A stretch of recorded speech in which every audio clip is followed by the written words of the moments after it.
All right, I'll everybody. give a We little are bit of light live. to begin. I can see it. You Well, got like I said, up to you.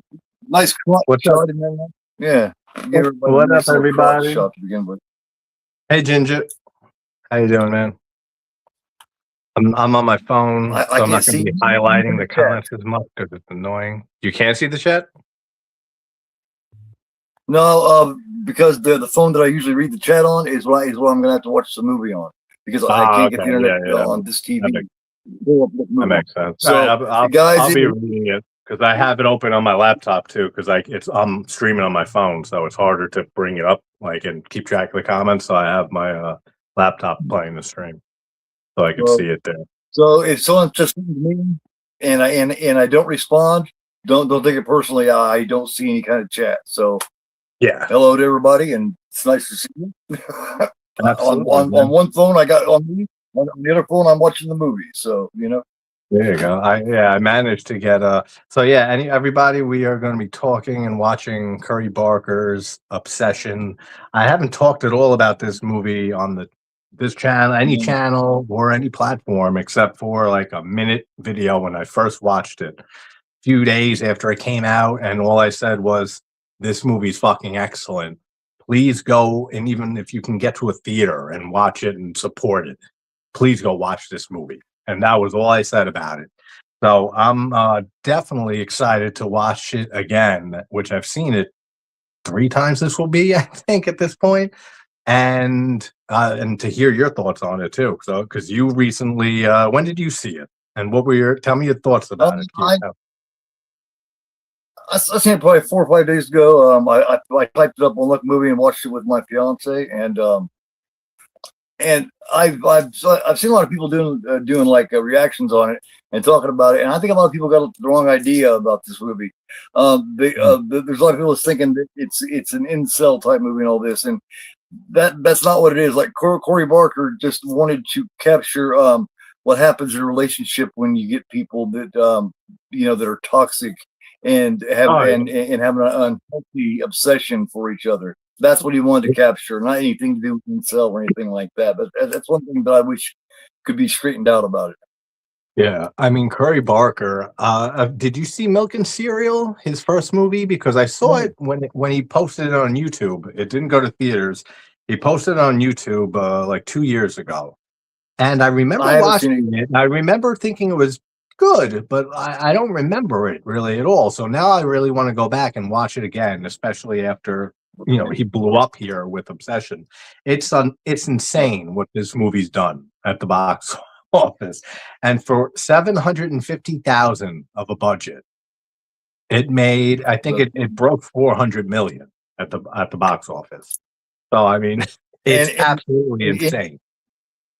And the 2 main actors, from what I've heard, the 2 main actors could be up for Oscars and shit too. Which they would both deserve it. Especially I hope the chick the chicken plays Nikki is absolutely unbelievable in this, man. She's phenomenal. She is really just a beautiful and such a talented woman and actress. I mean, and funny enough, I didn't remember her. There was a show on Netflix called 13 Reasons Why. Maybe like 5-6 years ago. It was like almost like a CW teen drama type show. And I remember throwing it on for a season or so, and it revolved around this girl at the high school who killed herself, committed suicide. And there were all like the aftermath and how all the friends were dealing with it and stuff like that. And she was in that. And I had no idea, wouldn't have recognized her or anything until, after this movie came out, and I loved it, looked up on it. And then I saw, her credits, and I said, oh, I did watch some of that show. So I didn't remember her. But God, does she kill it in this movie. She is unbelievable in this film. And so is he. What's his name? I forget the actor's name. Plays Bear. What's his name? The one who plays Baron? I don't remember. Yeah. Oh, come on. It's going to come to me. It's like Johnston? Why does that sound familiar? Michael Johnston. That's it. I just looked it up. So, yeah, Johnston did sound familiar because that's his name.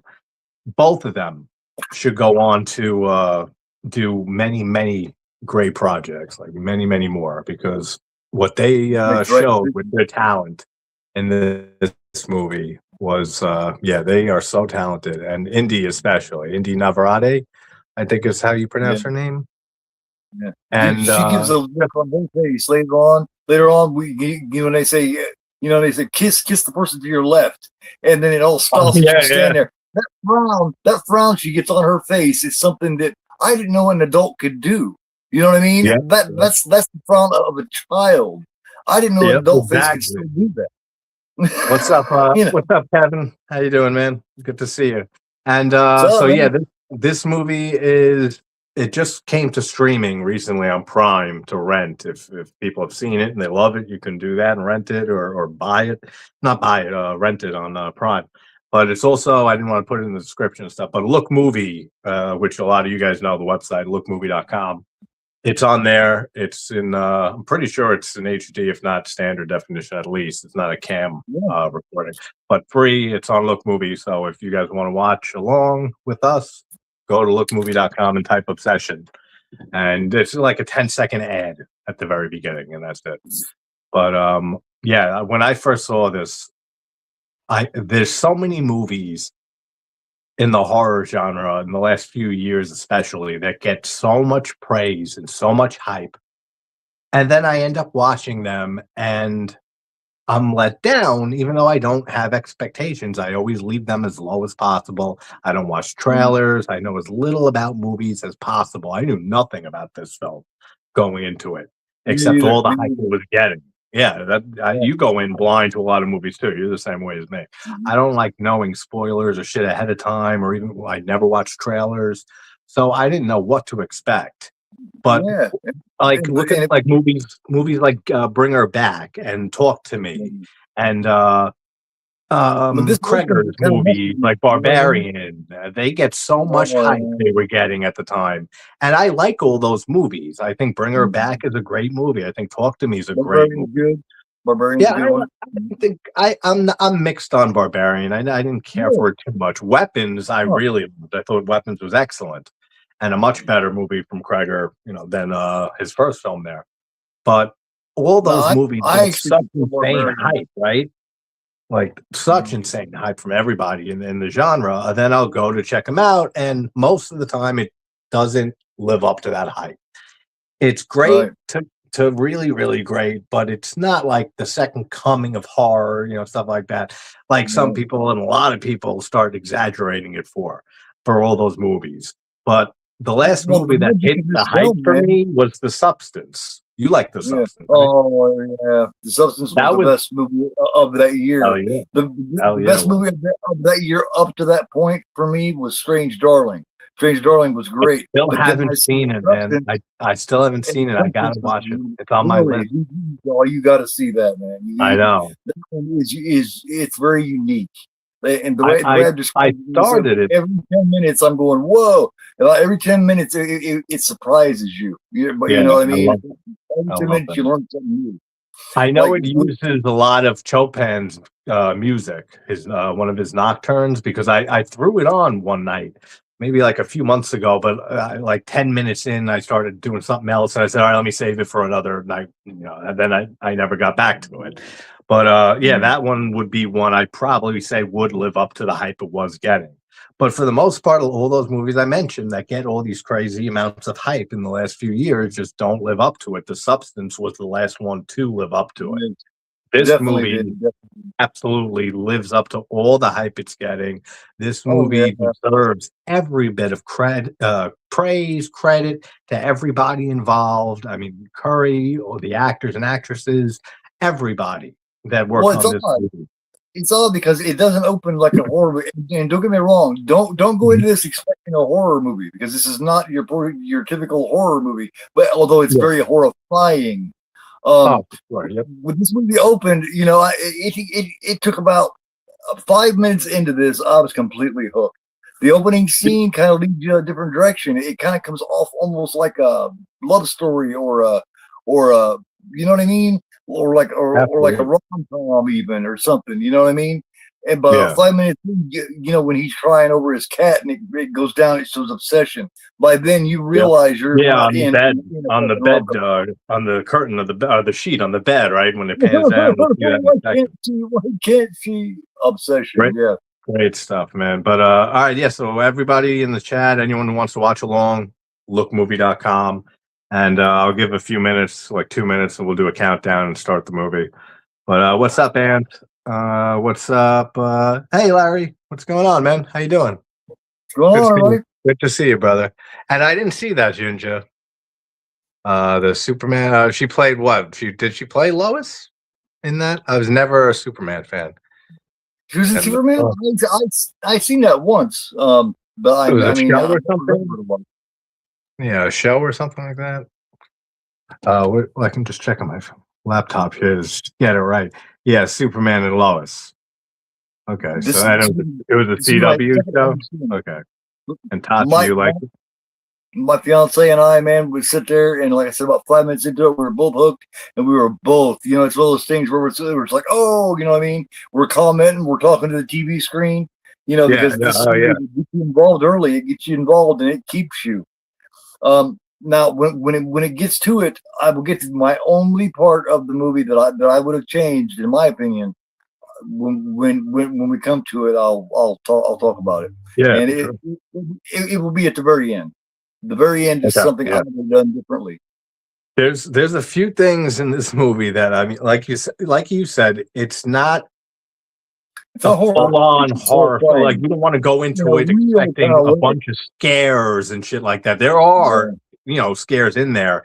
One in particular that reminded me heavily of Japanese horror, like Pulp. Oh yeah, I think from Pulp, and also what's the other movie it reminded me too of? Another Japanese film with the same type of effect. You know the scene I'm talking about with the effect, the way she moves and then moves. Like that. Yeah.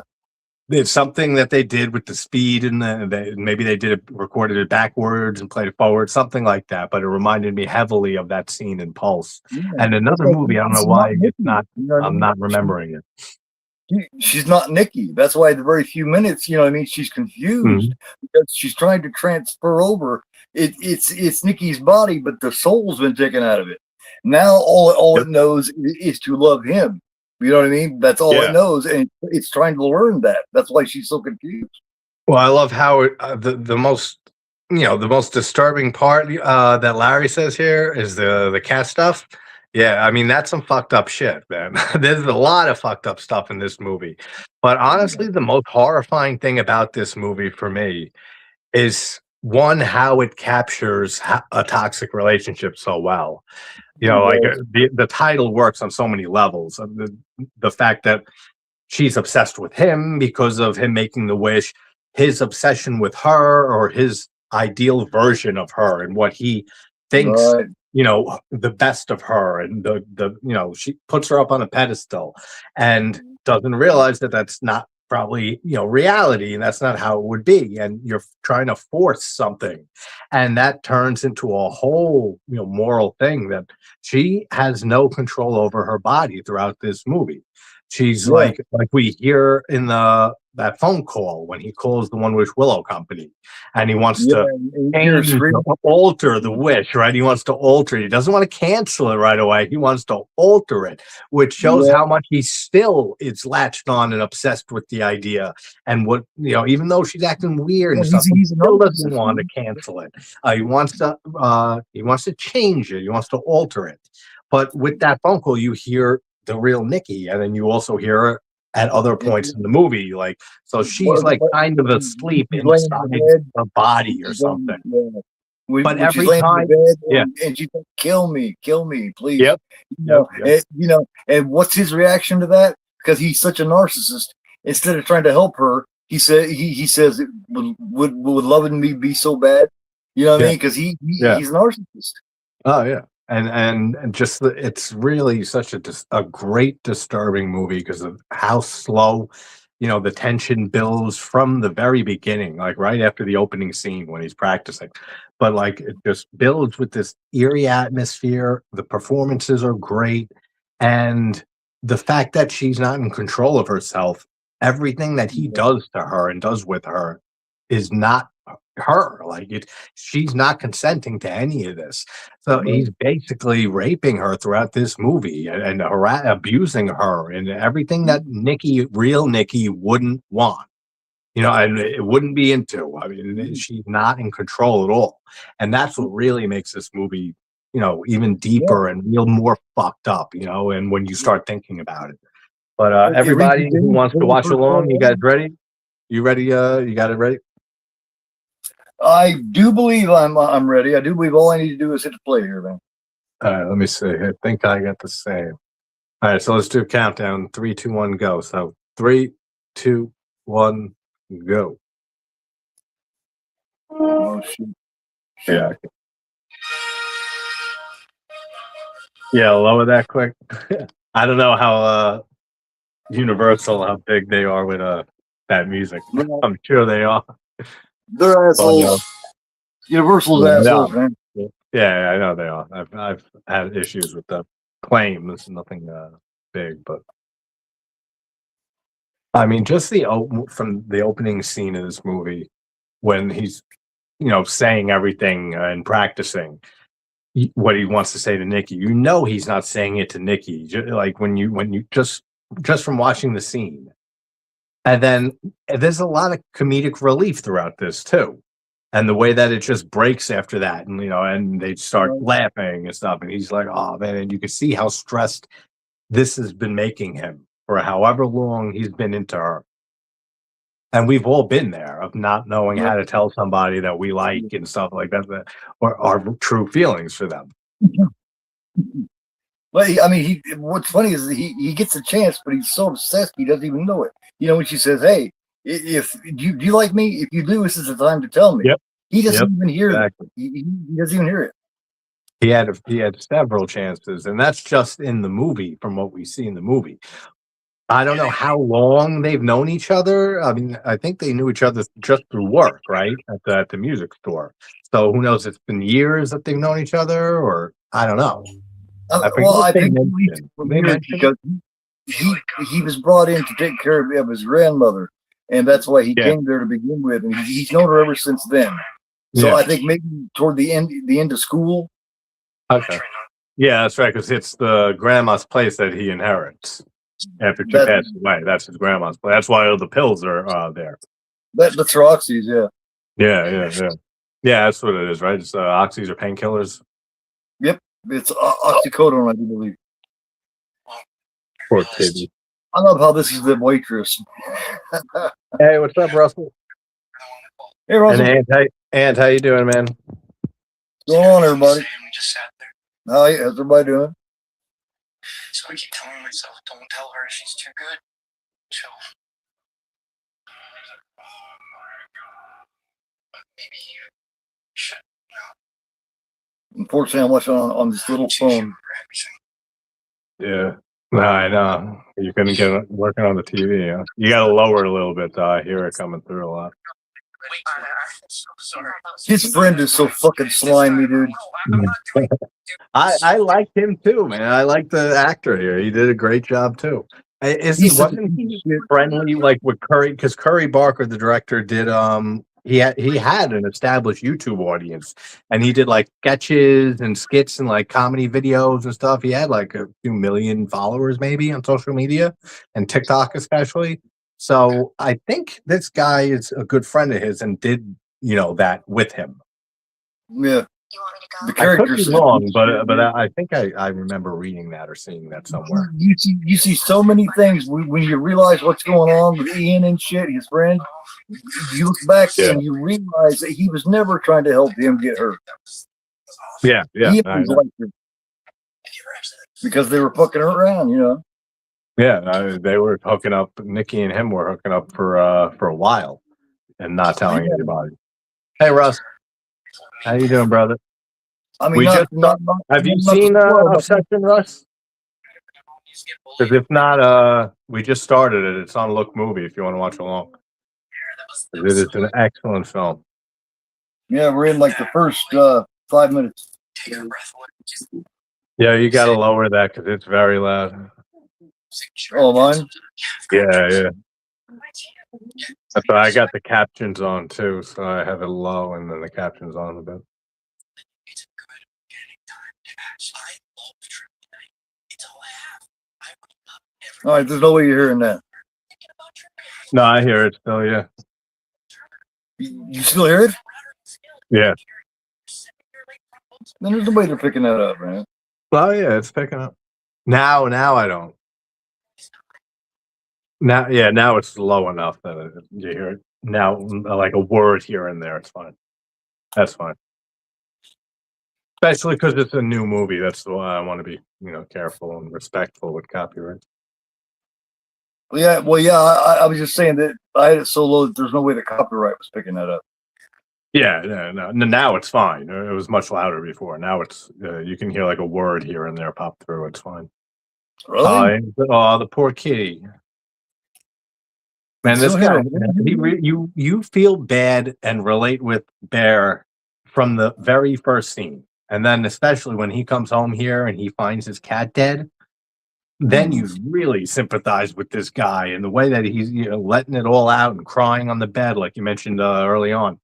And then we see the awesome title card with with Obsession on the sheets in a second or so. I love that. Why would Very the cat subtle. do the fucking pills, man? Why would the cat do something like that? Yeah, I know. There was a theory floating around. It's still floating around, probably, but I'm pretty sure they addressed it. Curry or his father, who helped with the script for this. I think he Curry mostly wrote it, but I think he wrote a few things for it. His father, and he's been talking a lot about the movie on Instagram and doing interviews and podcasts and stuff. I should reach out to him, but he changed the ending from what Curry initially had. It was supposed to just be, it was supposed to just be like she didn't come out of it at the end. It was supposed to be like a classic Romeo and Juliet, they both die type thing. And he said, the father said, why don't you change it and have her snap out of it? And then like all the horror around you of what happened, and not knowing how it all happened and stuff. Well, maybe she does know. I don't know. That's ambiguous a bit. I would have ended it where he comes out of the bathroom obsessed with her, and it ends like that with both of them obsessed with each other, standing there together. I would have ended like that. Too. That's a cool idea. That's the way I thought it was going to end, with both of them standing there looking at each other all goofy. You know what I mean? Yeah. I think that would be perfect. I initially thought it was going to end with him just, shooting himself. Well. And then her coming out of it somehow, which it did, but like I didn't see, the way that it was cool how he teased it that he was going to shoot himself. He couldn't do it. Then when they took the pills and everything. This is the kind of thing that you could carry this on if you make them good. You can make several of these because there's several of those wish sticks or whatever out there. Oh yeah, and they had the one Wish Willow thing. I mean, that's great. I love that just don't keep remaking. Just don't keep remaking this one. You know what I mean? Do it different. Oh yeah, no, you got to make it different enough if they want to do more with this. Russell, it's excellent, Russell. It's one of it's at this point for me, it's the best of the year. Yeah. We still got half the year left, basically a little less, but to see what else comes about. But I don't think I can't really see much topping this for me. No, it's a very moody, deliberately atmospheric, slow building film that relies a lot on eeriness and just making you feel uncomfortable, making you laugh the next second, and making you fucking like, what the hell's going on the next second? And yeah, it's a fucking excellent movie, Russell. You should throw it on if you have time to watch a movie right now. Like this is the best since The Substance, in my opinion. That's exactly what I said too. This is my favorite film since The Substance. I'm not sure which one of those two I liked, but I'd have to see this time and another couple times. I would say The Substance for me. This isn't as good as The Substance for me. And that just has a lot to do with, my taste in music and stuff with, in movies with, all those weird, the crazy Requiem for a Dream, Darren Aronofsky type camera work and The Substance and the style of it and stuff. It's just way more my type of I fucking love that. Coralie Fargi is just so fucking. She's really talented, man. Indy is incredibly talented. Then what the I friend was talking Sarah? about Coralie. I was talking about Coralie from the Southern. Oh, okay. I cut out for a second. Somebody, I got a phone call, but Coralie Fargi. I'm curious to see what's going to be next for her. Coralie Fargi. Okay, yeah. I want to see what she does next too. I'm interested because Revenge. I still got to rewatch. I haven't seen that since before it came, like before The Substance. Yeah, that's a crazy movie for a woman to make, man. But yeah, she's really good. Tasha says, "Why the cat?" Yeah, I know. It's sad. It's poor kitty. See, I would like to get a little more backstory with those sticks. Maybe not too much, just a little. I want to know a little more about them. Yeah, that's crazy, man. This place because they seem to know. Like everyone who works at this shop knows that those fucking things work. This girl does because she makes the comment here and says that some people don't open them, they're collectibles, and some people come back and complain. So I mean, there's a hint right there. And I don't think the first time you watch this movie, everybody knows that that he's gonna make a way. It's gonna work. I think it depends on how strong your obsession is on whether it works or not. I don't think they always work. I think it just works on how strong that obsession is. Yeah, that could be. Or I mean, it's not depending on what the wish is too. Yeah, I mean, like depending on what look at the friend. Well, I forget his friend's name. What's the friend's name in this? Ian, that's it. When he wishes near the end for what he wishes for. I don't want to say too much because it's at least one person watching who hasn't seen it yet. Right. But what he wishes for, that happens immediately. Like it fucking starts raining down. Like it's immediate. So I guess it's maybe. It seems like you always get your wish. I don't know. That they didn't go far into it, and they left it very ambiguous. These two were two very, very selfish guys, man. Two very selfish, obsessive guys. I think that has a lot to do with it. Yeah, because his buddy's not much better than he is. Oh no, he's a fucking piece of shit too. Yeah, they're both very self-centered people. The nicest person out of all of them, I would say, is Sarah. Oh yeah. I really like her character, and that's Megan Lawless, right? Is that it's no relation to Lucy Lawless, right? I don't know. I don't know either. It could be. I don't think so. But maybe. Let's see. I'm gonna look it up. See, he's so awkward, man. He's just so awkward and odd, and yeah.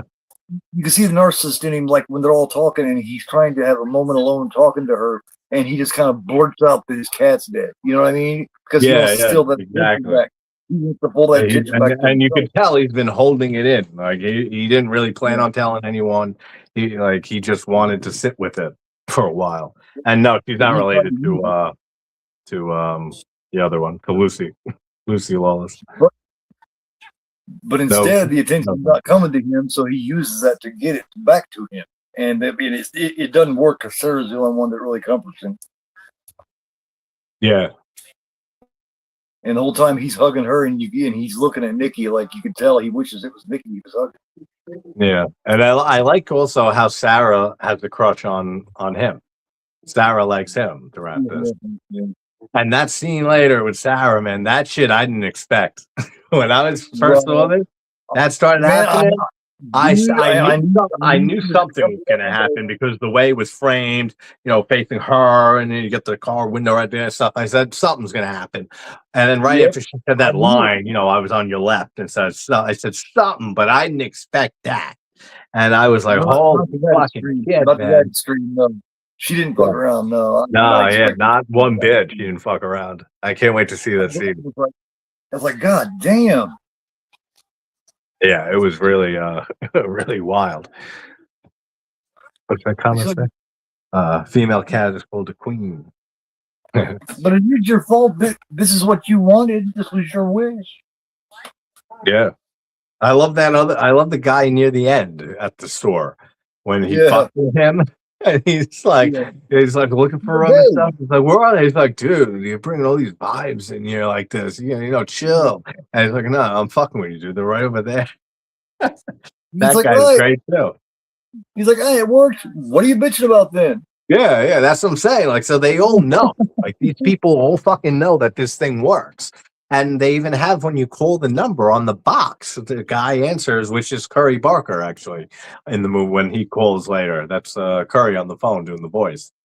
And Well, I really think it depends on your level of evil, your level of how obsessed and how much your obsession is. I think it has a lot to do with that. You really have to, in your soul, be obsessed with that to really want it.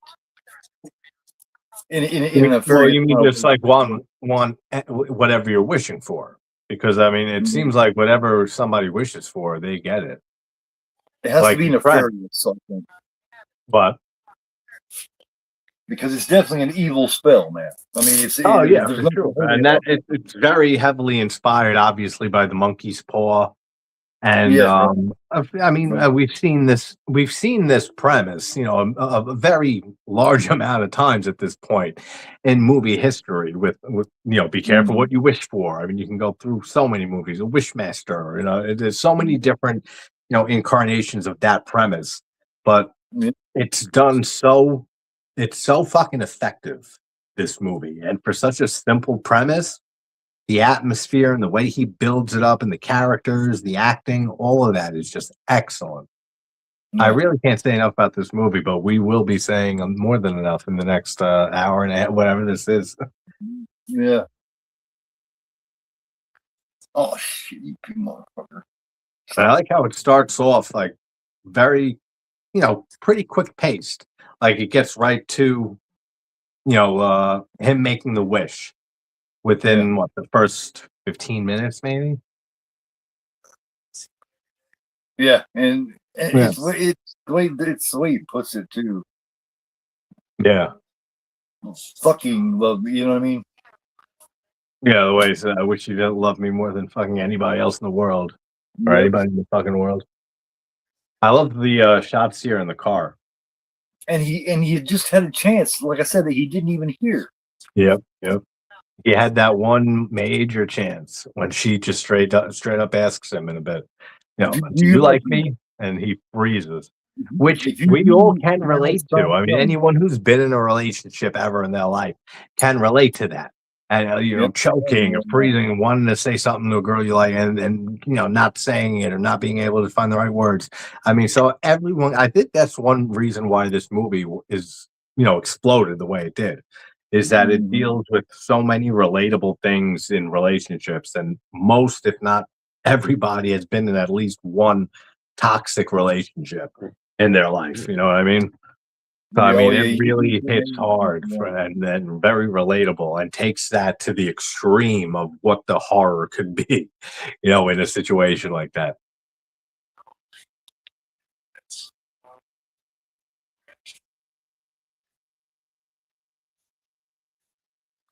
Is volume still all right? Yeah, it's fine. Yeah, I don't hear it at all. And you know who he reminds me of? Barker's directing. And the pacing of this movie. I mean, maybe I gotta rewatch Milk and Cereal because I don't remember it. But that's found footage, it's different style.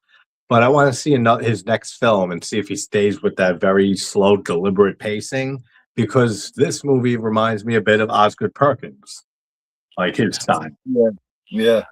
Like that slow, brooding, dreadful feel, that slow burns like throughout the whole movie. Yeah. That's how this feels too.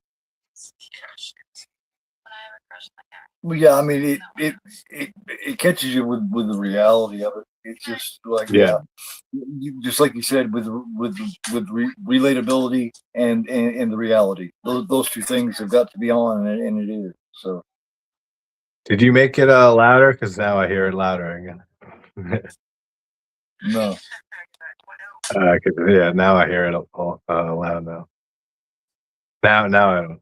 No, I still do.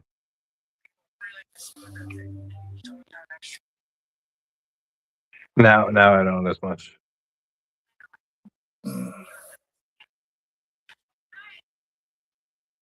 How's everything, Larry? Anything? What you got coming up on your channel? What type of content you got coming? Do some throw some shameless plugs in here.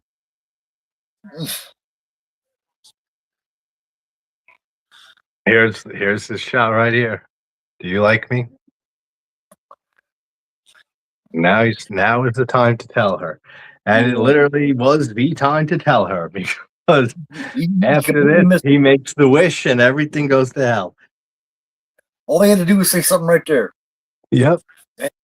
But he's so fucked up in the head that he completely missed it. Oh yeah, he just chokes Now it completely. strikes him. Now it strikes him. He's like, "Oh fuck! What did I? Oh shit!" Now it struck him what she said. He's like, "Oh shit! I missed it. Damn." Yeah, no, I know. Well, And like I said, we've all been there. Like we all know that feeling of just he's like like, "Oh." saying the wrong thing or not saying the right thing or not saying anything, and then they leave, and you're like, "Oh fuck, man, what was I thinking?" It's funny how fate led him to that store to begin with to get that. Yeah. He was going there to get that for her to replace that. The crystal necklace. Yeah, the crystal necklace she dropped. Yeah, and then he come across that. It's funny how the sequence of events led him to get those. Great sound design there too, like building up, and then he wishes and he breaks it, and it just goes silent. Great use of silence and sound design throughout this entire movie. Well, it's weird because as soon as he looks up there, and there she stands up there on the porch looking really creepy. Oh yeah, I love that shot. That's a great shot. He's being pulled out of her body right now. Like first thing she does is come out there and talk about how her cat died because she's confused. Yeah. I love those little details with the how she fucks up and mixes up things, little things here and there. Like that, saying, "Well, come in there, my cat died," and then later on she says something else, and she gets something else wrong. It's like little short circuits in her mind that I guess whatever's taken over the real Nikki is, it gets confused now and then. Sometimes it even just slips out, and the real Nikki slips in. And that's where we get those few really great scares where she's just like, "What the fuck?" and then like is right back into fake Nikki, if you will. Well, yeah, I heard someone talk about it, and they refer to it as not Nikki, and I think that's perfect. That's a good way to refer to her as. She got pulled out, and now the only thing that's left is the obsessed Nikki, which is like a blank, soulless thing. It only has one goal, and that's to love him and to have him love her. That's the only thing it cares about. That's its only function. Larry mentioned the score too, and also he's got some haul videos that he's got to work on, some physical media haul. So hopefully you got some good stuff. Very cool. But you just said something about the score to this movie is great too. The score is really, really good. Everything. I have no negatives really for this movie. There's nothing I didn't care for. I would have went with a different ending, but the ending they did was so good. Yeah, I like the ending just fine the way it is. I mean, there's a bunch of different ways that you could have, there's a bunch of different ways that could have ended it. And like I said, the father changed, got him to, reconsider the ending he originally had and make the ending that we have with the actual movie here. So, I mean, there's a handful of different ways they could have ended it, but I'm fine with how it ends. Yeah. I'm happy with it. I would have just went the other way. Yeah, that's just personal decision. Yeah, exactly. Like I mean, there's so many ways you could take it. I mean, both of them dying would be tragic. I mean, her dying would be tragic, and him having to live with all of it after all of this. Her, but then what we get, her coming out of it. I don't want to say too much again because someone's watching who hasn't seen it. But yeah, there's a lot of crazy stuff that they could have done. And I love the way she's acting here already. Well, she's confused because it's not Nikki anymore. All this thing knows is to this is the empty. It's an empty shell, just trying to. It only has one goal, man. I was watching an interview, a clip with Curry Barker earlier today, actually, and he was saying how he was directing Indy to act in the movie, and that he never wanted her to act like she was possessed. You know, like Right. by like a traditional possession type acting, like in a possession like by a demon. Even not, he wasn't saying she's not possessed or not taken over by somebody. The way he directed her, he wanted her more to act super obsessed and to do things that you would do if she was that obsessed with him, like watching him sleep, and say like it's Yeah. because of how much he's obsessed with him because of the wish, and to not play it as like she's possessed by a demon. And I think that was great directing, and then direction to give her. Well, yeah. She's meant to match his obsession. Yeah, exactly. Because she could have played it up as more, she could have overacted a bit and made it more possession-y, but she didn't, and that's what he wanted. Play it, more grounded and more just creepy from how obsessed with him that she becomes, and vice versa. Her obsession is basically a mirror image of what he feels for her. Yeah, well, and he more feels he's obsessed with his idea of her in his mind more so than I think her herself. Yeah, what is another interesting concept. Well, to him, his vision of the perfect Nikki. Yeah, exactly.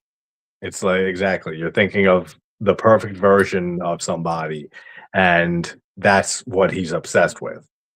And Larry brought up something that's where I was going earlier, like 20 minutes ago, and I forgot what I was talking about, where I started. But yeah, there was a theory I was saying a while back about that was going all over the internet, and Larry brought it up, that the thing that possessed Nikki was the cat, was Sandy's cat, because she acts very cat-like throughout the movie in certain ways, and the way she moves, and there's a few different things, and it's a whole theory. But I'm pretty sure they came out, Barker maybe came out and said that's not what happened, but it's an interesting theory anyway. But I could see it. It makes sense, but I don't like it as a theory. Like, I don't care for that whole she's possessed by the cat thing. Well, no, she's like I said, she's basically possessed by his image of her. Yeah, like that's what I mean. Like that's why the cat thing is it's an interesting theory and fan theory and stuff, but I don't care for it really. I like it, just the way that it's portrayed here. Now imagine this: like you've had a crush on this woman for who knows how long. He's totally obsessed with the idea of her, and now after her acting crazy weird, they're back at his place, and now you're laying in bed next to her, and she's in a bra. It's like imagine what's going through his mind, It probably doesn't even seem real to him. Yeah, and especially with how weird she was acting, which shows already how how vain he is and how it's self-centered he is, because he's ready to do whatever right here with her. He has no real hesitations throughout the movie.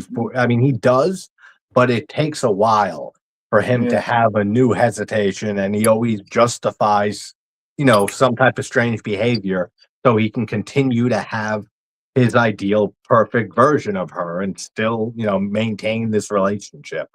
And it's not even a real relationship. Well, that's a great scare right there. He didn't expect that stick. He's not thinking in a million years that breaking that stick worked. So that's what that's like he doesn't understand why all of a sudden she's into him. He's like, what the fuck is going on? Because she's never done this before. So he's not thinking back to, well, the stick worked, because who in their right mind? I didn't think of that, but I mean, who would think that it would really work? But I mean, as soon as he fucking snaps that thing and makes the wish, she's out on the porch. like a second later. It happened so fast. That would be the first thing I'd be thinking of, is saying, why she's acting so weird. Did this thing really fucking work just now? Because the timing's too perfect. But like you said, like, no, and you're a rational person and thinking rationally, you're not going to think that's what did it. But the way that she's acting, and right after making the wish, it would have me suspicious immediately. But I mean, it depends on your beliefs too. You know what I mean? It depends on how strong you believe. Oh yeah, that too. Yeah, for sure. And then this, he thinks of it the next day. He's typing it here, and when he looks online, the one Wish Willow, do they actually work? So he is thinking of it like that night. So maybe a few hours later.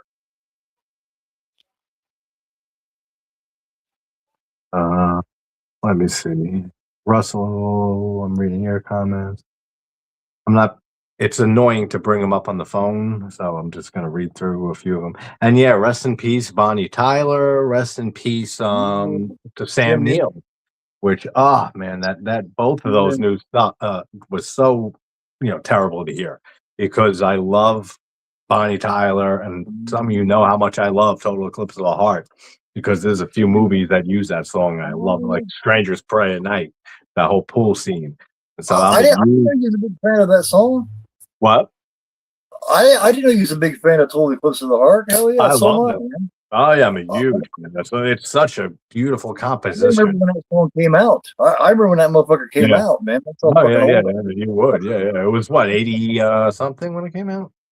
Maybe 81, 82. Yeah, early 80s. Yeah. But I was like 8 to 9 years old.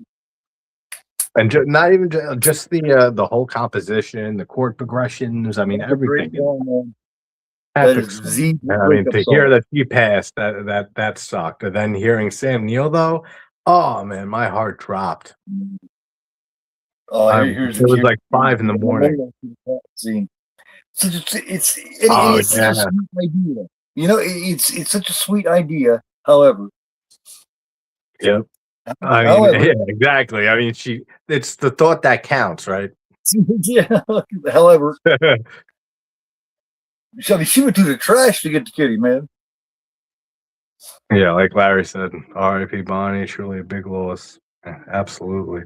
And same with Sam Neill. I mean, I always say it, and I've said it for years since I started this channel. Whenever his name came up, I'm sure many of you have heard me say it, that it just always drove me nuts when people would just refer to him as the Jurassic Park guy. Yeah. It would be like, come on, man. It's like, he was in so many great movies and horror films too. I mean, Possession is a masterpiece from '81. Him and Isabella Gianni's performances in that movie.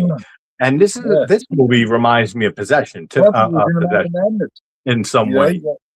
It has Damien the Omen 3. Damien the Omen 3. Event Horizon, which is Chris's favorite horror movie of all time. In the Mouth of Madness, which is my third favorite Carpenter film. In the Mouth of Madness is a masterpiece. Did you ever see Dead Calm? Which one? Dead Calm. That sounds familiar.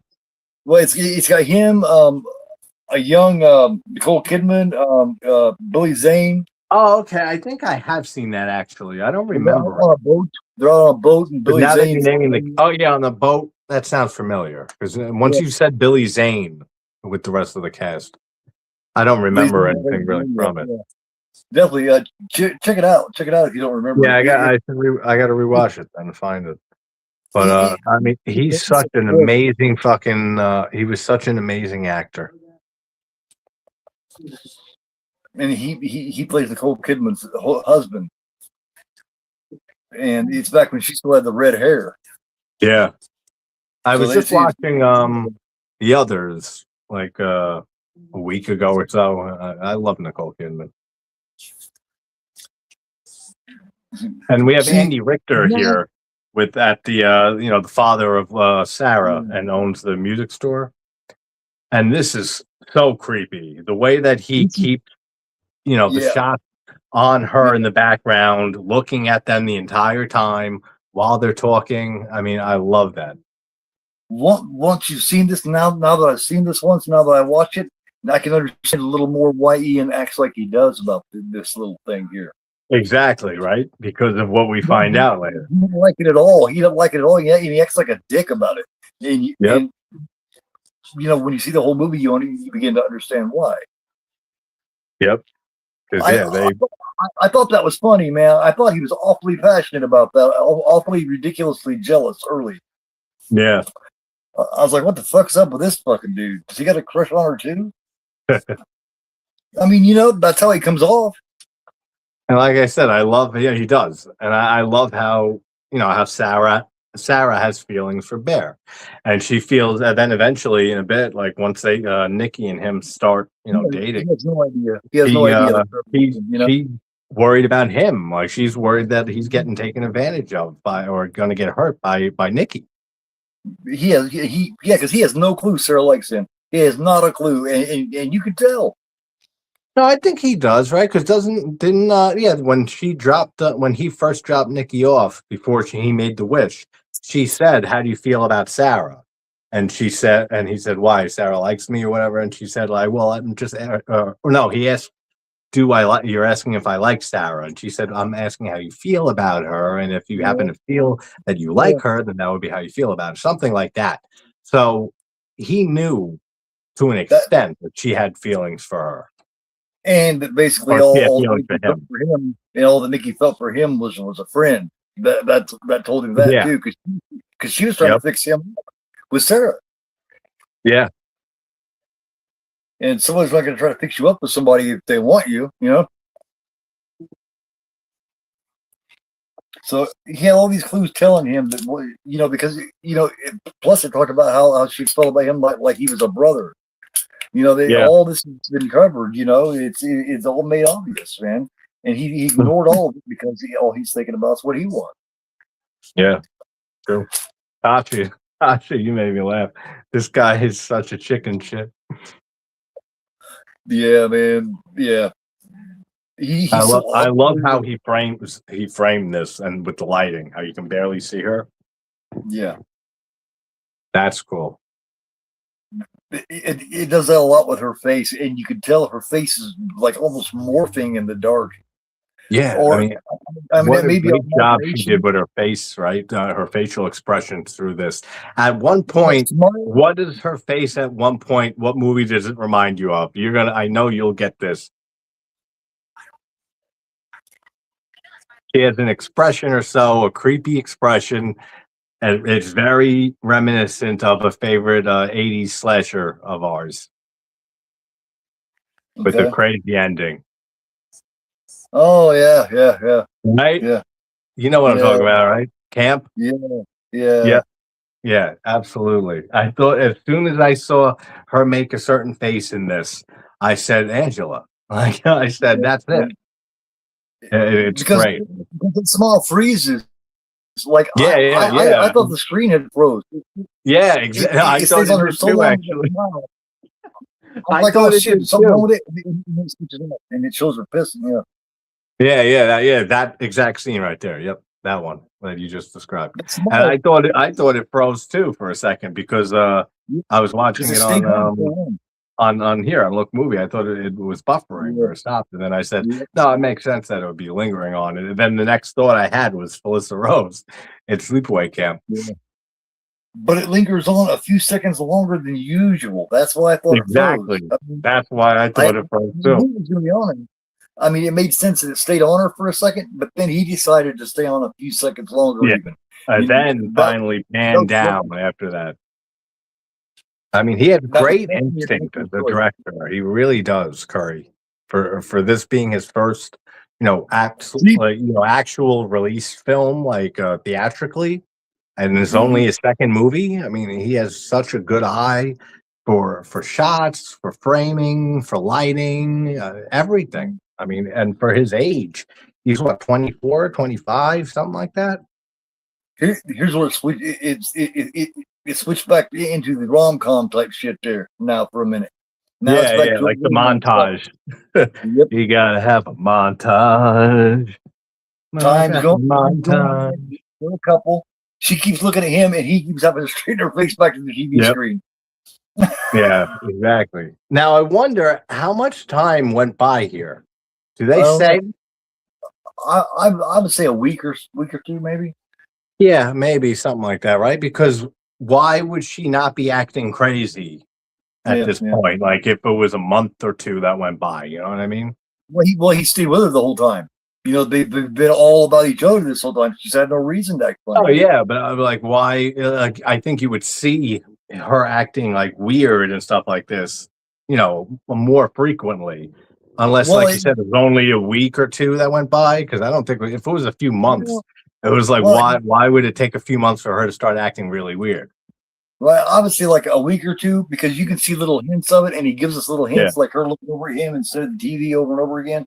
Gives us little hints of it. Okay. And I didn't think it was that long. Like they probably called off work and everything. These two have just to be together. You know what I mean? Yeah. They've been calling off work. They've been all about each other. It's when he decides to go to work and go back to regular life is when she starts. And that, that's right. Now we find out that in a bit that her dad's not really sick because at the very when he made the wish at first, she wanted to be with him, not be alone, because she said that her father, who she's very estranged from, never talks to him and seems to hate him basically, said he was dying and had cancer. And then in a second, he gets the phone call from Ian saying, "Oh, I looked into all this, and he's fine. They never heard of him at the hospital. Like he's totally fine. Never missed a day of work." They didn't even have to do the father thing. Yeah, they didn't even have to go there. But they decided to just to add a little more to that, just add a little more to that obsession. That was her way of trying to manipulate him. They didn't even have to do that, but they did it, and they fit it in there nicely. Yep. Yeah, it's a call now. Because this is just a little detail the father thing is. Just a little tiny detail. Oh, yeah. He threw it in there, I think, just to, be that initial thing to make him start questioning everything. Because this is also when he mentioned to Bear that they talked, Sarah and Nikki talked, a few weeks ago, something like that, or before they started dating, and she said that she only sees him like a brother. Mm-hmm. So, like, that's Nikki's real feelings for him. See, but he's not calling to help anybody except for himself. Ian. Yeah, exactly. Yeah, exactly. Yep. Ian called and ruined that whole thing. Everything was, everything had a good flow together, and he calls and just bland stomps all over it. He's such a dick, man. It's all about him. I hate that motherfucker, man. I like to beat the piss out of that guy. Yeah. Like I hate him. Great performance, though. I mean, it shows how good the performance is. And Russell throwing you some praise, Keith. Hey, what's up, Russell? Praise? Well, what would he say? No, I just said good seeing you. It's not up on me. He said nice to see you again, Keith. Oh, my brother. Yeah. I don't do lives anymore usually, unless it's on somebody else's channel. But it's been a while since I did a live. I think the last watch I did was like 3-4 weeks ago, and deep dive too. It's been a bit. I've been such in the rabbit hole of watching and pumping out all the reviews on the shorter reviews on the Bite Size channel, and going through all these giallo and all these Japanese movies. And that's just like the rhythm I'm enjoying right now and stuff. But I got a movie picked out for the next deep dive. I'm gonna be recording it one day this week. So that'll be coming out probably by the weekend. And definitely want to start doing more watch-alongs again, since I didn't really do any last month. But Tasha said, "Oh, look what happens when you actually tell the girl in Orange the chicken shit." That's funny. Yeah, I mean, Bear hangs on a lot through this movie, man. I mean, there would have been times that I noped out a million different times already. If this happened to me, and then I saw the way she was acting or things that she says, I would, nope, I'm leaving. I'm done. But it shows how obsessed he is with just like wanting this so bad, and this idealized version of her, that he's willing to almost do anything. There it is. Is your dad Billy? Yeah. No. I thought we were having a that turned into. This is the scene that turned into a meme all over the place. No, Everyone's no. quoting this shit all over the place, and people on TikTok making reaction videos. No, don't do that.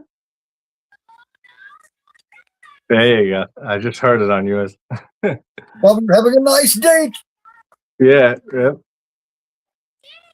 But that smile there, like when she's going, no, that reminds me of Felissa Rose too. Angela from Sleep Like That.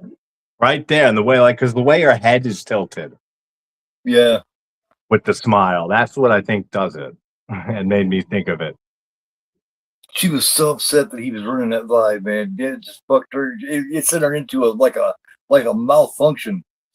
Yeah, no, exactly. And then that happens a few times. She short circuited there, yeah.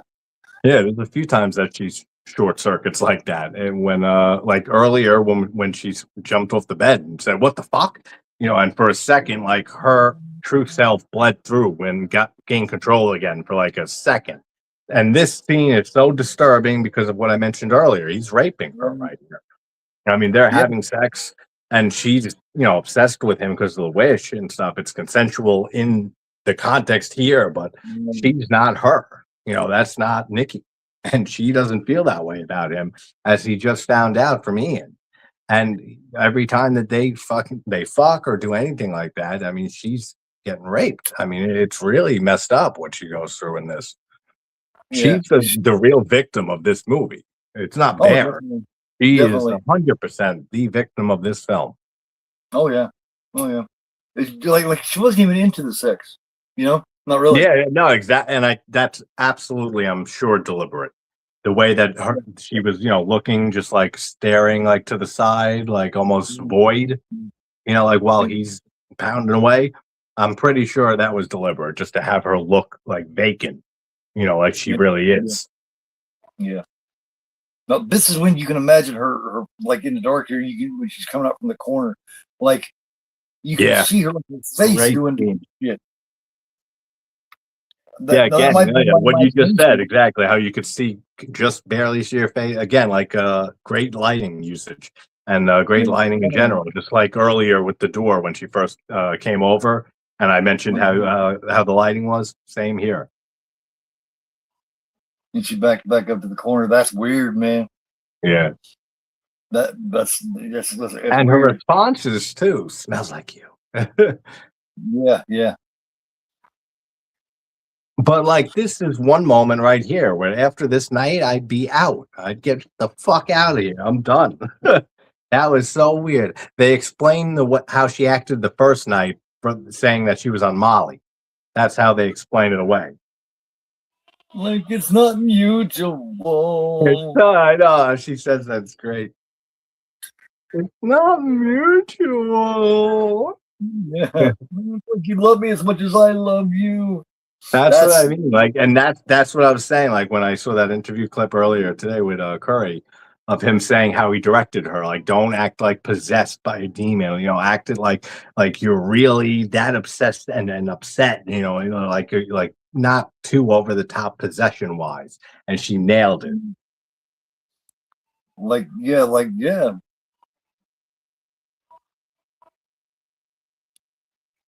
I can't wait to see that scene again with the shot, the effect that reminds me of Pulse. Well, you love me. Just out of nowhere, scared the shit out of him. Yeah. And then when he goes to leave the bed, she screams. And she's got that plant in front of her face. Those flowers. Yeah, that's an iconic shot. That's going to be an iconic shot for years from now. Like that looks so she's bashful and embarrassed. She doesn't want him to see her face, because she's bashful. It's such a great shot right there. What do you want me to do? And the way that everything's fine. Yeah, just fine. And the way that he's acting, I mean, like I said, his performance is so fucking good too. I feel like he's getting overshadowed by Indy, with everybody online and stuff, like raving about the movie. But I mean, she is fucking phenomenal, and she steals the movie at times. But he's just as good. I mean, his performance, if he didn't do as good of a job as he did, it wouldn't be that good of a film, as good as it is. Stay. Yeah, that's what I was saying earlier. That's fucking creepy. Hey. Like Yeah. after that night, this night, I'd be out. I'd be fuck this bitch. She's nothing like I liked and thought I liked. I'm done. Yeah, he has to be getting the idea now that something's up with that stick. I mean, Yeah. Well, he was thinking it the first morning. Remember when I said when he was looking it up online? Does it work? And then I like how they show on Reddit, and you see the different posts, right? And it says, yeah, they do work. They absolutely. And then another one, no, of course, it's a children's toy. It's a collectible, whatever. Then another response, it definitely works. My wish came true, blah, blah. So I like how they showed that like quick Reddit when he was searching for it.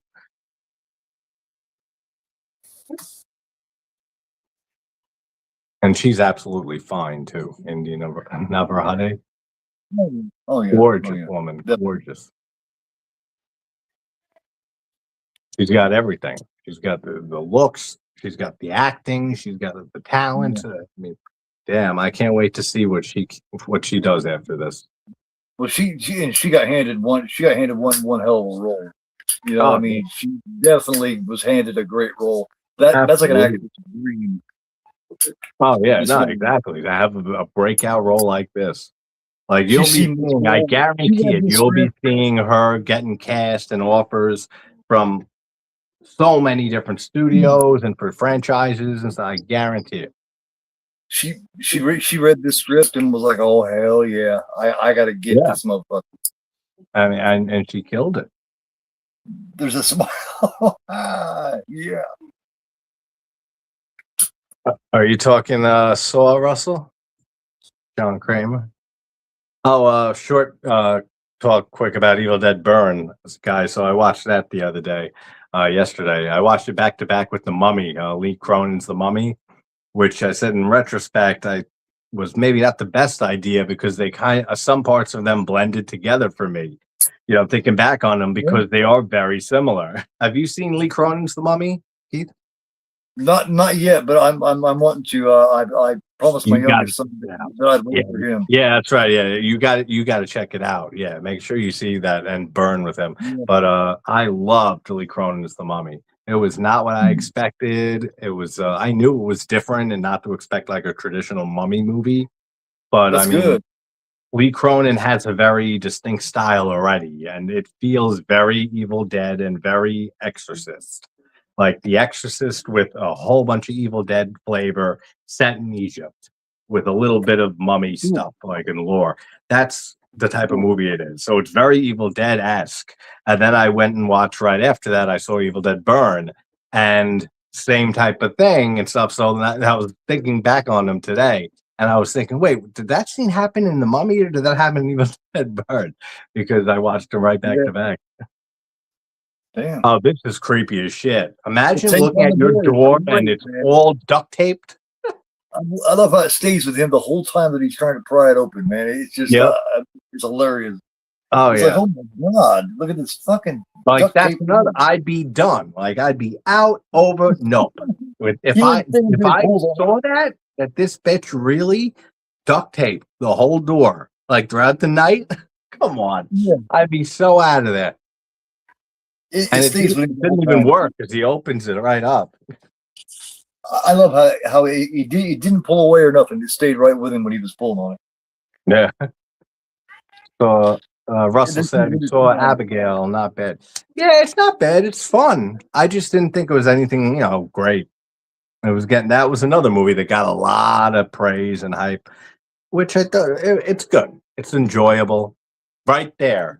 Immediately is when I thought of Felissa Rose and Sleepaway Camp. This shot before it pans down. She doesn't move this whole time. I know, it's brilliant. That's why both of us thought it buffered. It was fucking frozen when we watched it separately. That's funny. And then she stands there the whole time he's at work.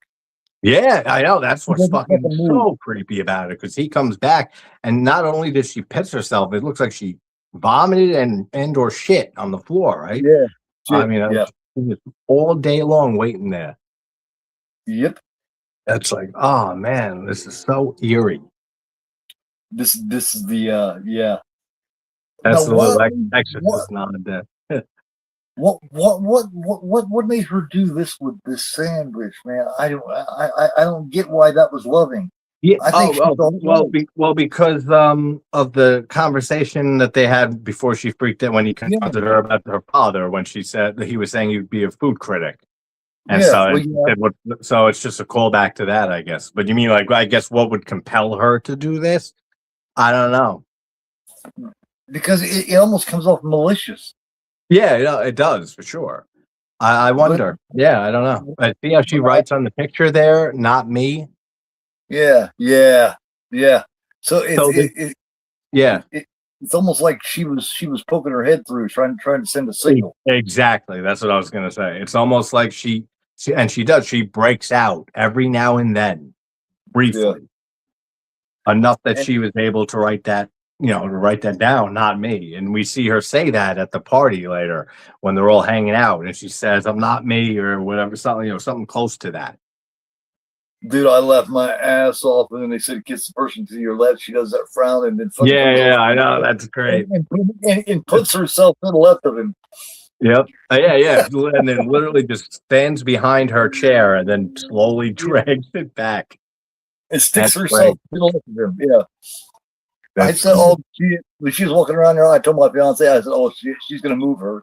She's going to move her and stick herself there." Oh, yeah. I mean, as soon as you saw her say, "Kiss who's on your left," when he reads the Jenga thing. What is it, like Jenga with a thing on it? Like they read off Jenga pieces? That's what it looks like, right?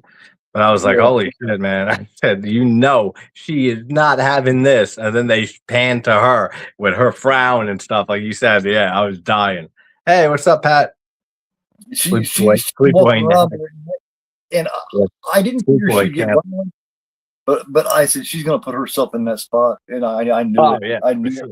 I didn't know they were going to show her scooting her all the way away, which was I didn't expect that either. I knew she was going to move there, but I didn't see her dragging the chair out. How you doing, Pat? Frozen in that chair. She was frozen in that chair, like, what the fuck? she did not say a word. She just kept her ass in that chair. Yep. Yeah, exactly. I mean, they were all so freaked out at that point. They get so freaked out because she's acting so fucking weird. And I don't know how he didn't notice that it tastes like cat, this sandwich, or it smells terrible or anything like that. I don't know, man. I would know if I bit into a sandwich that wasn't something I've tasted before or eaten. Because it looks almost like salmon or something. And then then when you realize, you're like, oh my God. But like, you know what I mean? If I took a bite of something and it ended up being cat, I would fucking freak out and know immediately. I'd look down and say, "The fuck is this taste? What is this?" And then I would say to myself, and I would look at it and say, "This is a fucking cat." Yeah, it's like, I know I never had this before. What the hell? Oh my God. Yeah. Here it is. My little verdict? Cat. Yeah, what's the verdict? Cat. I like that. She wants to know if he likes it. Do you like it? Yep.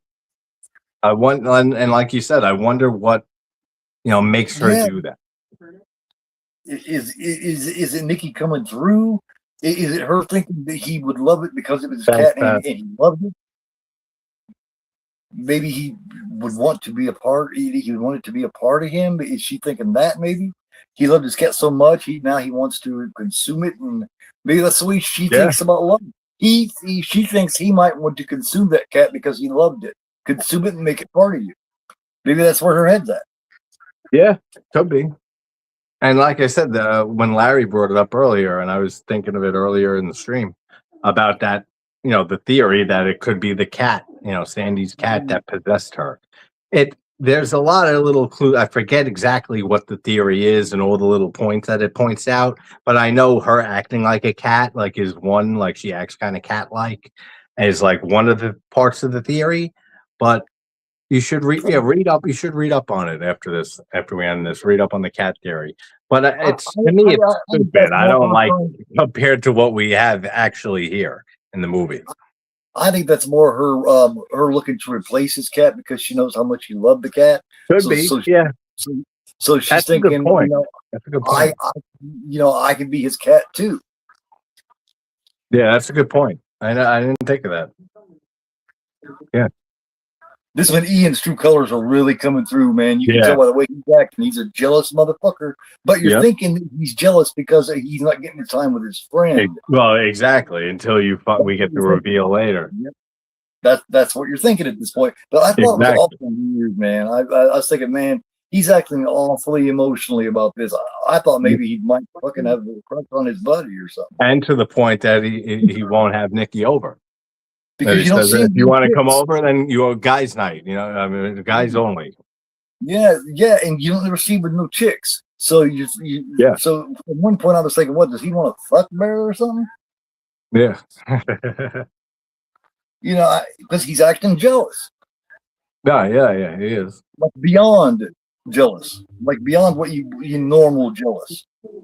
And I mean, he's acting jealous, and he also is calling out, things for how they do kind of look. It does look like he is maybe kind of taking advantage of her with with the father thing. And Ian knows at this point and told him that her father was fine. He looked into it, talked to the hospital and stuff. So it was bullshit. But whatever's going on with Nikki, in general, it looks like he's taking advantage of the situation, which he's right. I mean, he's right about that. So it's coming from jealousy. Sure. Absolutely. And it's also coming from that other direction too. So you got double whammy. That's why I think it's why you said like it's beyond jealous. Like, yeah, it is. It's that too. Multiple emotions. Well, think about it. The best nefarious behavior is the nefarious behavior that comes from fact. Comes from what I mean? That is shit that makes sense. Yep. Like, what I mean? Like Manson committing the murders, the shit that he would talk, a lot of that shit is true. The shit he would say, it's just twisted. Yeah, no, exactly. Just the way it's said, like versus the idea itself or the thought itself. He's using that nefarious behavior in a way that makes sense, so that you don't think anything too bad about it, because he's right in a way. Yep. Oh, and this is when now we get the phone call. Yeah, the number on the back of the one Wish Willow package, and this is Curry Barker who does the voice. He answers it like some sort of stoner or something. He's like, "Hello." Yeah, no, that's exactly what it sounds like. Like you don't care. It doesn't have a care in the world. What's up, dude? Yeah, he's like, "Hello." You want to cancel a wish? It's not like the substance when she calls to alter the plan. Yeah, and I noticed that too. That parallel of from both movies. When he calls here, it's like her calling the substance number. I'm just waiting for somebody to come up with a theory that tries to connect the two movies. They will. That'll be interesting. They will, because of little things like that. I mean, no, I already did. I was going to say I could possibly merge the two of them with one of my parody trailers, but I already did one with the substance. I did the Christmas substance. I am the walrus. That trailer. I think it was 2026. It's funny because some of those fake trailers, I put the years, for all of them of when they're coming out. Some of them came out already, came out, quote unquote, because I put them, I made them a few years ago and I put it for 2025 or 2026. Now it's been those years, and they technically should have came out. You have to cancel your request, and he's like, "Yeah, I'd like to." Girl, we can't do that. I know. I love that little bit of humor in this movie. Same with the guy later that we were talking about earlier, near the end of the movie, in the shop. The way that he fucks with him too. So he's letting him know, man. The only way to change it is one of you has to go. Yeah, exactly. And I figured that when we first got to this phone call, when I first saw it, that if he dies, the wish will go away. It'll wear off. If he truly loved her, he'd off himself so she'd be free. Yeah, to free her from especially after he hears her voice here. Because that's creepy as shit. It almost sounds like she's trapped in hell. or Yep. she's trapped in a Suffering. purgatory or some alternate dimension somewhere. She's in a shit ton of pain and suffering. Oh yeah. You can hear the suffering. Yeah, it's a desperate scream. Yeah, it's very, very creepy, especially when you first watch this and you're hearing it, because you're not sure, because he leaves it very ambiguous about exactly how the wish works, how the one Wish Willow works in general. And then you finally hear this and you hear Nikki fucking screaming and that she's actually It's like like, there, but not there. And it's it's a like very they have, chilling, it's like quality. they have her. It's almost like it's like they have Yeah. her, and that's Mhm. why what I mean? It's like when she's laying, she's only able to come through when she's sleeping or something. So that's why Yeah. when she's Yep. asleep, and she says, "Kill me," and his only Uh-huh. response is, "Would it be that bad to love me?" You know what I mean? It's Yeah, like that's exactly. You're right. And when she's sleeping, it seems like that's when real Nikki can communicate a bit, or like almost herself comes out a bit when her body's sleeping, like when Yeah, fake because her Nikki, mouth possessed doesn't move. Nikki. Yeah, because her mouth doesn't move when she's talking to him. Her mouth's not moving. Yeah, no, exactly. It's kind of like a mental, telepathy, Mhm. like a projection. Mm-hmm. Dude, this is so fucked up when she comes home. The way she looks. Yeah, it's like, With the damn, what the shit on fuck her is mouth. It looks like she doing? puked too, right? Because she's got shit on her mouth.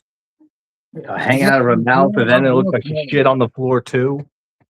That drives me crazy. I'd love to know why she fucking looks like that. I mean, Jesus Christ. I mean, I know she was staying there for 8 hours or whatever. I know, right? It's like, what exactly though? It looks like every bodily fluid came out. Well, you've been doing there. I mean, just standing there. I mean, you didn't have to shit yourself and throw up all over the place. Fuck. I stood in one spot for 8 hours. I wasn't throwing up on myself. I know, that's what made me wonder. Like, is that supposed to be puke? Because that's what it looks like on her mouth. What else would it be on her mouth? Like they came out of her mouth. But like, yeah, why is she puking after like just standing there for 8 hours? She just let go whatever was going to let go while she was standing there. She wasn't even worried about because she was in like a fucking like a void state, like an in between state. See that on the floor right there? Is that shit or puke? It's one or the other. Like she was locked They in. show Man. it on the rug quick. They show it briefly. She was frozen. She had that smile and everything that whole time. Yeah, man. yep. I know. That's what makes this movie even more disturbing and eerie and get inside your head. What you don't see. The fact that he shows you her with it paused on her smiling, her pissing, then you go away for a while and then comes back to this, and your mind connects those dots and starts imagining her standing there for fucking hours on end. And that just adds so much more to it and makes it even more You fucked see up. the end result. You don't see how it happened. You just see what happened. Exactly. The end result. Yeah, and the end result is crazy. So now it lets you fill in those blanks with your mind, and that's really smart as a director. Oh yeah. And then now we try to say it's the boys' night. Oh, she just lost it. Oh no, yeah, she's pissed. And then she starts all saying like, Sarah invited me and Sarah texted me, and he ended up taking her with him. She knows better. You go there, there's all kinds of chicks there. Yeah, there's all kinds of exactly. women there. She knows better. She never tells him that about Ian. You know what I mean? She never talks about that. No. But I wonder if I don't think she would have any reason to, while she's, not Nikki, while she's not Nikki, throughout this.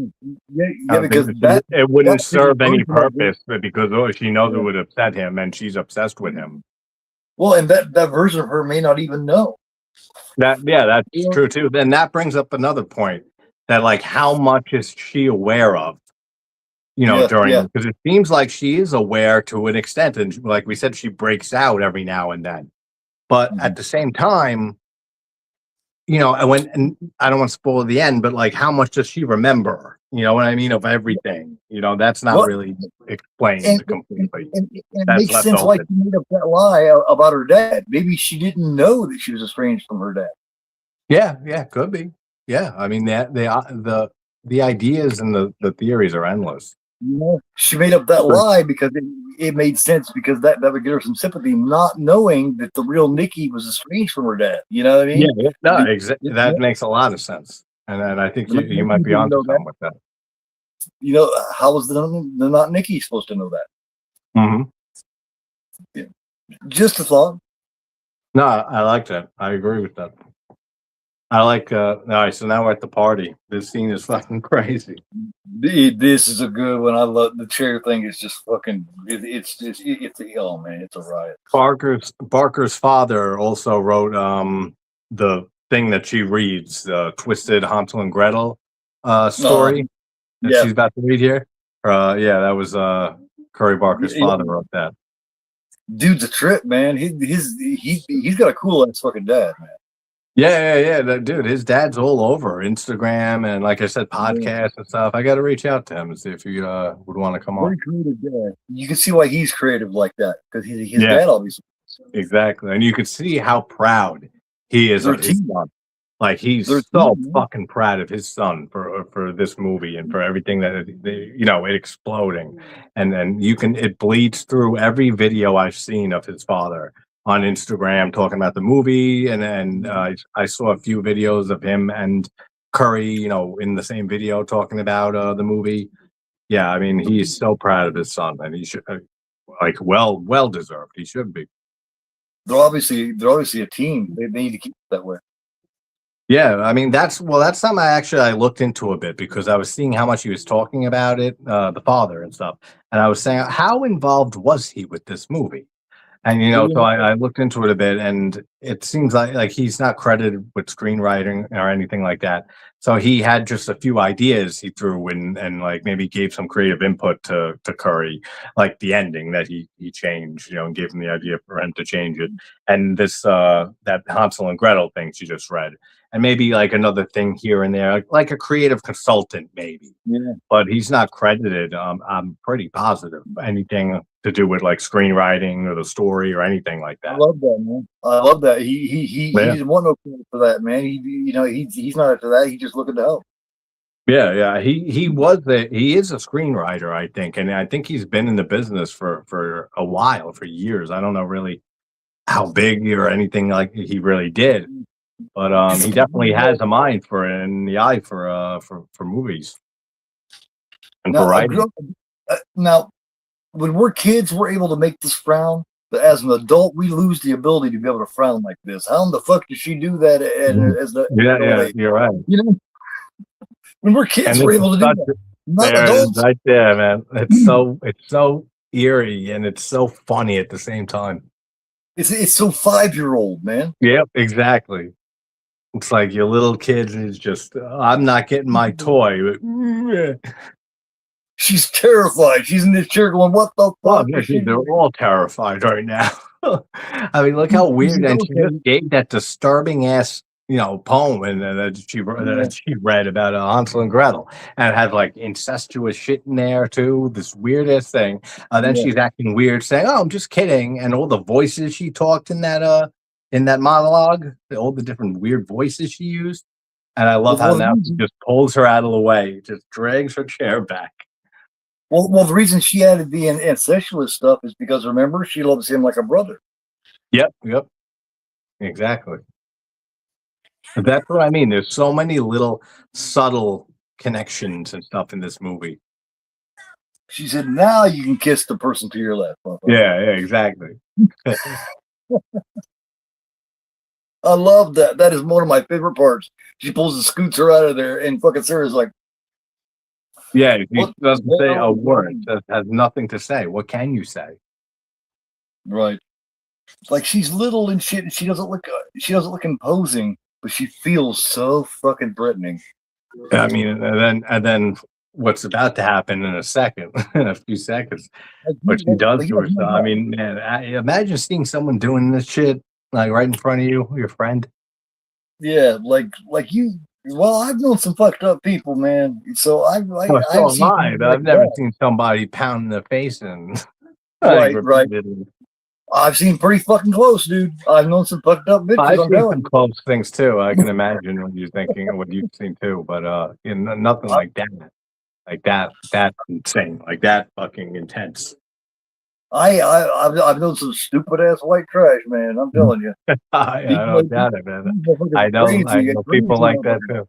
But look at this shit. Oh man, Jesus Christ! I, I have seen people hit themselves in the face over and over again, That's the but and not that with again reminds not me with of a Melissa bottle, Rose. And you know. that's the still that I used for the thumbnail for the stream here. That picture of her bleeding from the face. Yeah. I love that. I don't think I've ever seen somebody stab themselves in the face with some glass, though. You know, I don't think. Yeah, that's what I'm saying. Like exactly that. Like that exactly is like something I've never fucking seen. That or like just like in Talk to Me, right? When he starts smashing his head on the desk over and over again. Yeah. That's a good scene too. On the fireplace or whatever. Yeah. Yeah. He just keeps smashing his head like a few times. That's really cool. I think it's the corner of the fireplace, isn't it? It might be. So, I know it's the corner. Yeah, it's the corner of something. So yeah, it might be the fireplace. Like the top part of the fireplace, you know what I mean? It looks like a shelf, but it's just the top of something. So yeah, you're probably right. It's the fireplace. Is this the scene? Is this the scene when she starts explaining when she's sleeping, and then the pulse like effect comes? Because I think it is, and I fucking love this. This when she does the back and forth, I think. Yeah. Yeah. That's what I'm talking about. Oh, why can't I think of the other goddamn movie that I came to mind when I first watched it? It was Pulse and some other Japanese film. Like she glitches, man. Yeah. She glitches. This is where the other Nikki's trying to come back out. Yep. Like it looks just like that amazing scene from Pulse. Not just like it, but same type of weird, unnatural thing. She's quicker in this, but you know the scene in Pulse with the ghost making the weird movements and it's slow, and then walking. They did it in reverse and she played it backwards. Japanese horror does that kind of shit a lot. Yeah. Yeah, no, it does. Same with the Ring or Ringu. Right. Did that with Sadako. Yeah, they like to fuck with you visually, the Japanese do. Yeah. I've been watching a lot of Japanese movies lately. Some more obscure ones. I've been having a lot of fun with those. Like Evil. Have you seen Evil Dead Trap? Oh, I think so. Many years ago. Oh, then man, you got to rewatch that movie because it's like Argento making a Japanese slasher mixed with Cronenberg. Right. Yeah. You'll fucking love it. The soundtrack alone, the score sounds just like Goblin. Cool. Sounds like an outtake from like Deep Red or Suspiria soundtracks. Very cool. And the color lighting, everything like Argento, and it's just a crazy fucking slasher. Like I've got all those on vinyl. All of them on records. Oh, nice. Deep Red and all Deep Red and Phenomena are two of the best ones, to be honest with you. I was just listening earlier to the Phenomena score. That's funny you mentioned it. Damn good records, man. Oh yeah. All right, so I think this is when she does the weird thing, right? Do anything you want me to. It says just be normal, how he's yelling at her. Just be normal. Just be Nikki. I'll be Nikki. And isn't that weird that all of a sudden Nikki tries to pop out here after saying I'll be Nikki, and him saying just be Nikki. Now she tries, but the spell's too strong. Yep. My gosh, the way she cries would be enough to leave her. Yeah, I know. I would have noped out mad long ago with everything she's been doing and the way she's acting and all that. Just coming home and you're finding your girl with shit and piss all over the floor and stuff, and she didn't have a seizure or a stroke or some life-threatening thing happen to her, I'd be done and out right then and there. I'd say fuck it. Keep the grandma's house. Keep my place. Fucking, I'm not cleaning it up. I'll go live somewhere else. I'll find a fucking apartment. But instead, the only thing he gives a shit about is how it's affecting him and what he wants. It's he's upset because she's not being the Nikki that he wanted. Exactly. When what he's done to her is so cruel. It's like, Yeah, you know, it's fucking with her whole nature. It's fucking with he, that right there. I love that shot. he should be sitting there going, "I'm so sorry. I didn't mean to do this to you." Instead, he's going, "I just want you to be Nikki." Oh, I love that. The way that she reverses out of the doorway. And then He she should be so charges cold-headed. towards him like a second later. And then she, again, with the lighting, how fucking great the lighting is in this. With her standing there in the doorway, and then it's mostly shadow covering most of her body and her face and everything. But that effect, it's so similar to Pulse. Yeah. And I love it. Like he never shows any empathy for her, just for himself. Yeah. It's crazy. It's crazy. He never once goes, "Oh man, I can't believe I'm so sorry, Nikki." Never. No, never. I think you're right. Does he ever apologize to her? No, Right? No, right? He just comes down how he feels. Yeah, no, exactly. This whole time. This is creepy how she describes what it's like being in bed and like at night. But that's why he doesn't. That's why he doesn't leave or break up with her, because he's Exactly.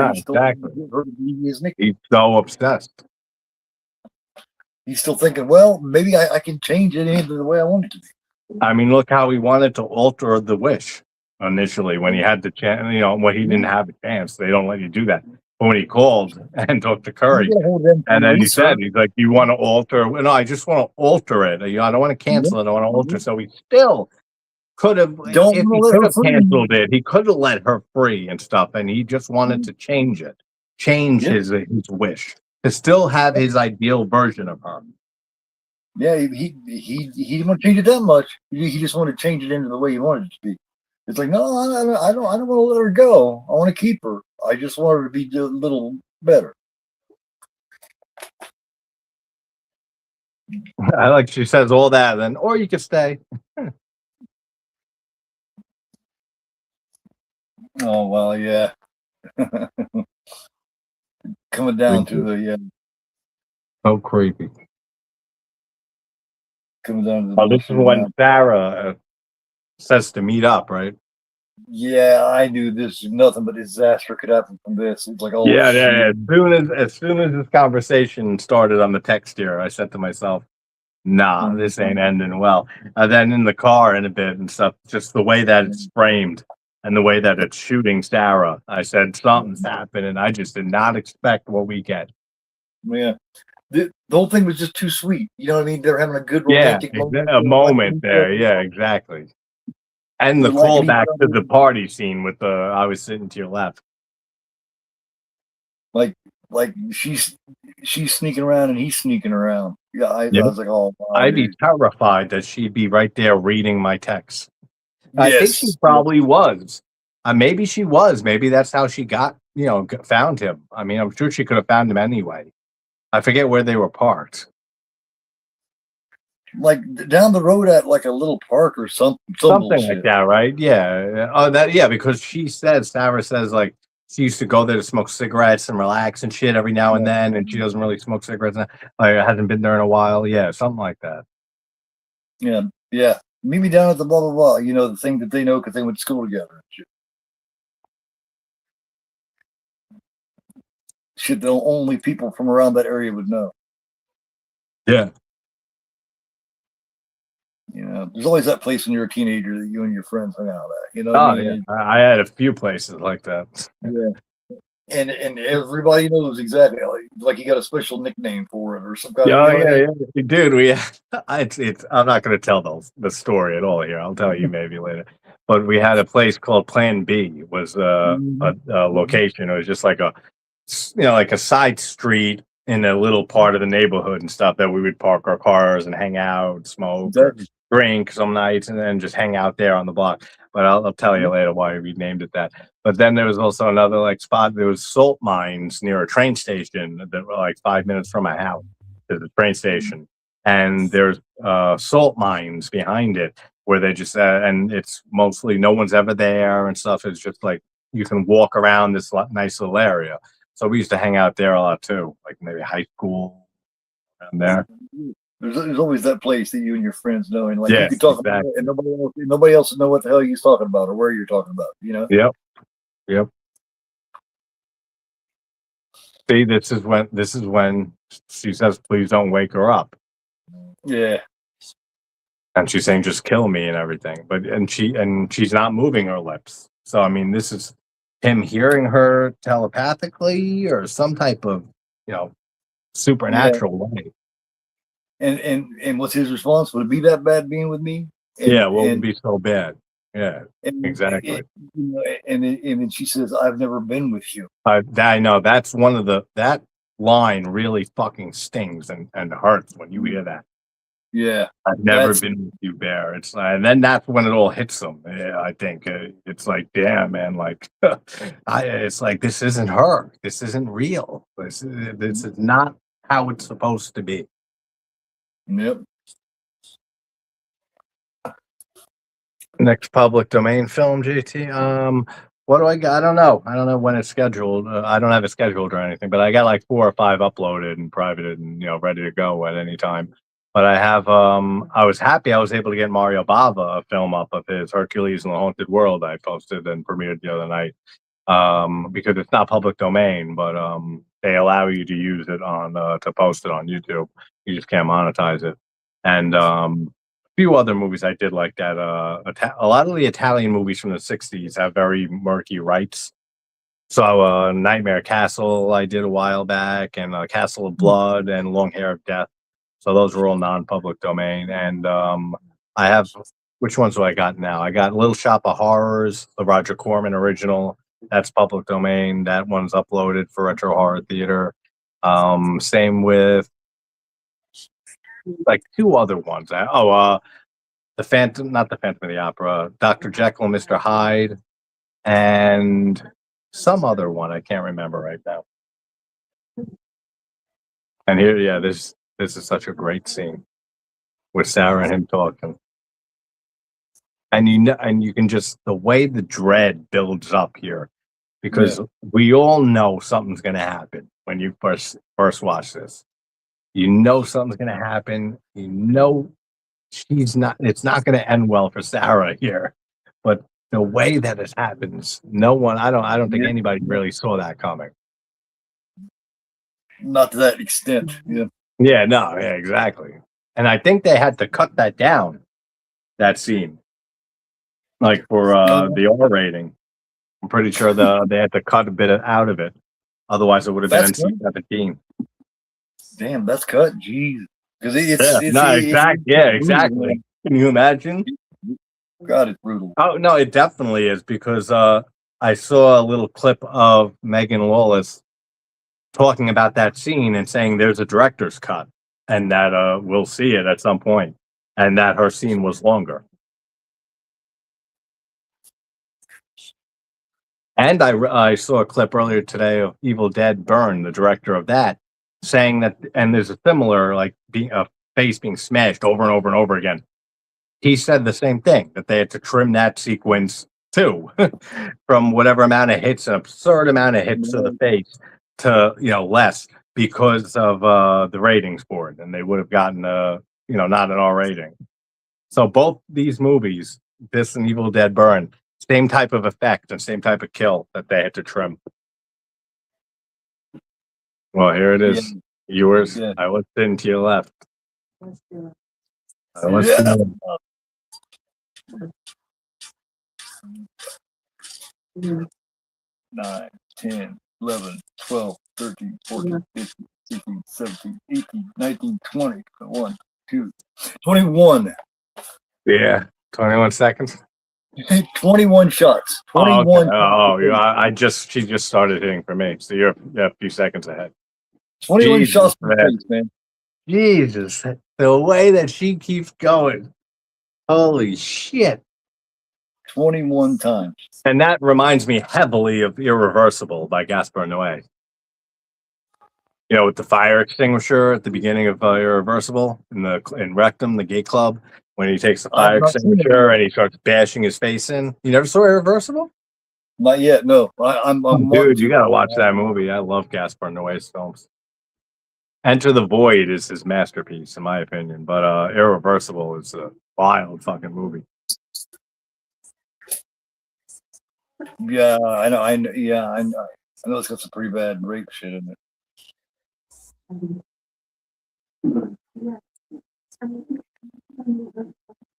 Tasha said that made her jump.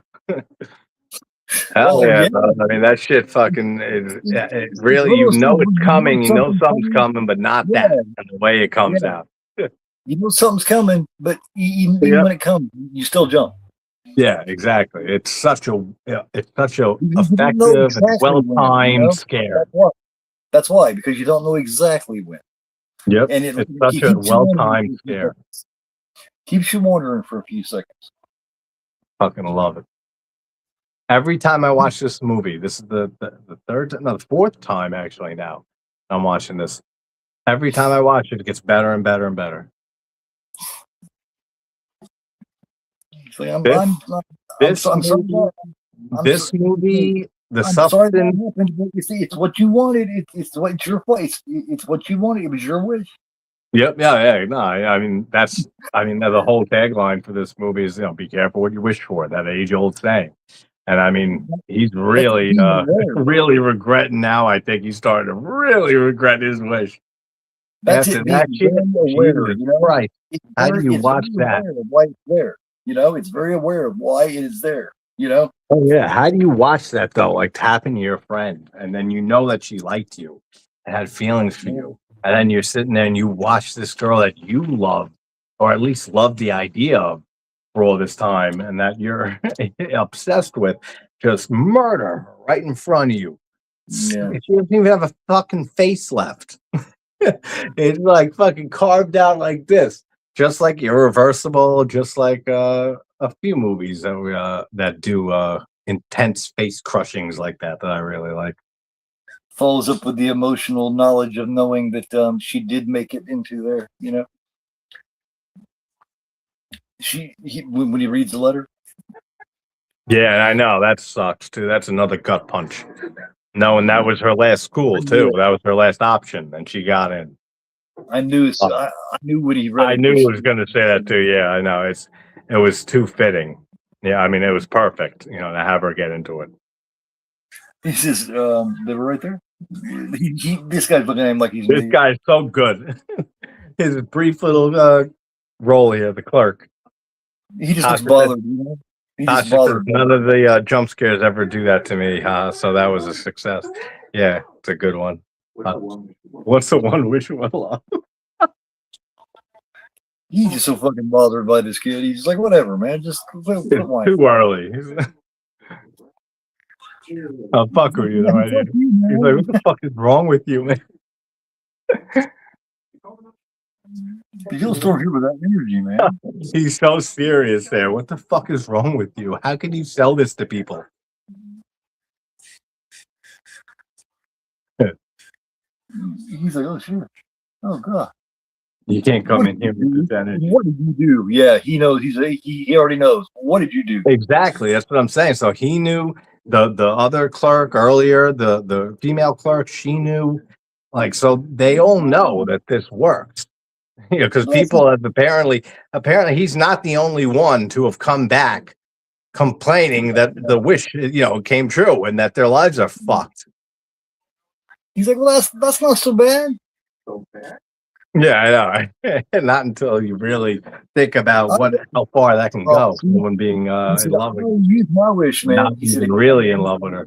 So they even use them. They even use them because that's what he tells. He said, "Hey, I already used my wish, man." Yeah, exactly. That's how you know that's a good catch right there. That's how you know that, at least how he knows that it's real, because he used it already. What do you wish for? That store, maybe? You think he wished for that success? I don't know. Yeah, it could be. That's a good idea. Maybe he did. I don't know if he's the owner. He looks like he may be. But it could be the girl from earlier who owns it. I don't know. Wish for power. Wish for some black magic power. Well, I mean, look what he gives them a good suggestion too. It says to give it to Nikki and have her, negate his wish, and that she will do it because she's obsessed and will do anything for him. So it's a good idea. And I like how how he tries to break it and he can't. So like you can't physically break it, I guess, if you made a wish before. That's a cool little addition too. Yeah, he was trying over the steering wheel and everything. It's like, and now he comes just eating this. He's such a fucking goof, man. $1 billion. Stupid motherfucker. I can't stand him. He's so slimy. Oh, Ian, yeah. And then, like I said, and this is right here. I mean, he tells them all of this, and I get part of it is probably jealousy on Ian's part. Some of it is just confusion, not knowing what the fuck's been going on or going on right now. But the fact that he hears all that and then just says, "I wish for $1 billion," and that after all that, and he just wishes for that, it shows how self-centered and selfish this fucker is too. Yeah, well, he didn't believe for 1 minute that this motherfucker is no, he didn't. I don't even think Bear finishes the sentence before he breaks and wishes for the money. He just thinks Bear's lost his fucking shit, man. Yeah, for sure. He thinks he's nuts. He thinks him and Nick both went batshit. So Russell brought up something interesting I just heard earlier today. That Elm Street, apparently there's a new Elm Street officially confirmed. Yep. You hear that? I heard about it. Yeah. Yeah, I heard it earlier, maybe just an hour before we went live. And I don't know if Robert Englund is confirmed. They haven't confirmed him yet, but I'm sure it's going to probably he'll be involved in playing Freddy. Because it sounds like it's not another remake like the 2010. It sounds like it's part of the Nightmare universe, like an extension of the original, the run of films. And it's not like another remake. Yeah, the Camp Crystal. I saw it briefly though, the news on it, so I could be wrong, but that's what the gist I got from it. That it's not going to be like 2010, like a full-on remake and different people and stuff. Different Freddy. It sounds like it's going to be Robert Englund. And all right, Russ, you taking out? You heading out? Have a good night, man. Yeah, man. Thanks for hanging as always, brother. The Camp Crystal trailer teaser debuted today. Oh, did it? Yeah, it's out. I can check. I'd watch the trailer for that just because it's a show. Yeah, and because I'm interested in it. Like 52 seconds or something like that. Oh, okay. It's a teaser. Have a great night, bro. Have a great night, Russell. It's the first real trailer.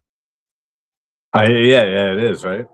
Man, it's been taking so long for Friday, and it's crazy. When I heard, earlier about the Nightmare on Elm Street news, I said, "Damn," because they mentioned how long it's been since the remake, and I said, "Wow, it's been 16 years. I can't believe that." Yeah. Does not feel like 16 years ago that Nightmare on Elm Street remake 2010 came out. Yeah, I hope they don't do a full remake again. Just kind of do. From what I heard, it's supposed to be like a requel. Like since Wes Craven wasn't happy with any of the sequels, starting at the second one. That's what I got from like the short brief news clip that I heard of it, was that it's in the Nightmare universe, so that means it's part of the established story of the franchise. Like it's not another remake or a complete reboot again or anything. Like it's probably, like you said, like a requel. Like I think they're doing what Halloween did with 2018. They're something like that. Right? They're making it the new part 2. Yeah. Okay. Yeah. Which is fuck them. I love Nightmare 2. My favorite one. Why can't you love me? She's so fucking good in this. This is I got $1 million, dude. Hitting herself again. Yeah, I know. Yeah, when he comes in and then he gets shot immediately. But it's creepy as hell how he has how she put Sarah's body there in the chair. Shut up, motherfucker! Blam. I'm saying the way that she set up Sarah's body in the chair, that's fucking disturbing. Did she just projectile vomit on him? Yeah, it's some weird shit, like black shit or something. Yeah, she just. I don't know what that is. She did from like 2 feet away. Yeah. It's like, okay, thank you. He goes, I love you. I mean, he screams that I love you. As soon as that fucker gets to the door, we're getting near the end here, and we'll talk about it, the full ending, like theory, and what we think happens after it ends. But there's a few different questions I have and theories I want to like talk about before we end this. Yeah. So let's see how this plays out. Because now we know he's gonna. I mean, he remembers what Curry Barker told him on the phone. That if he dies, then the wish goes away. Yeah.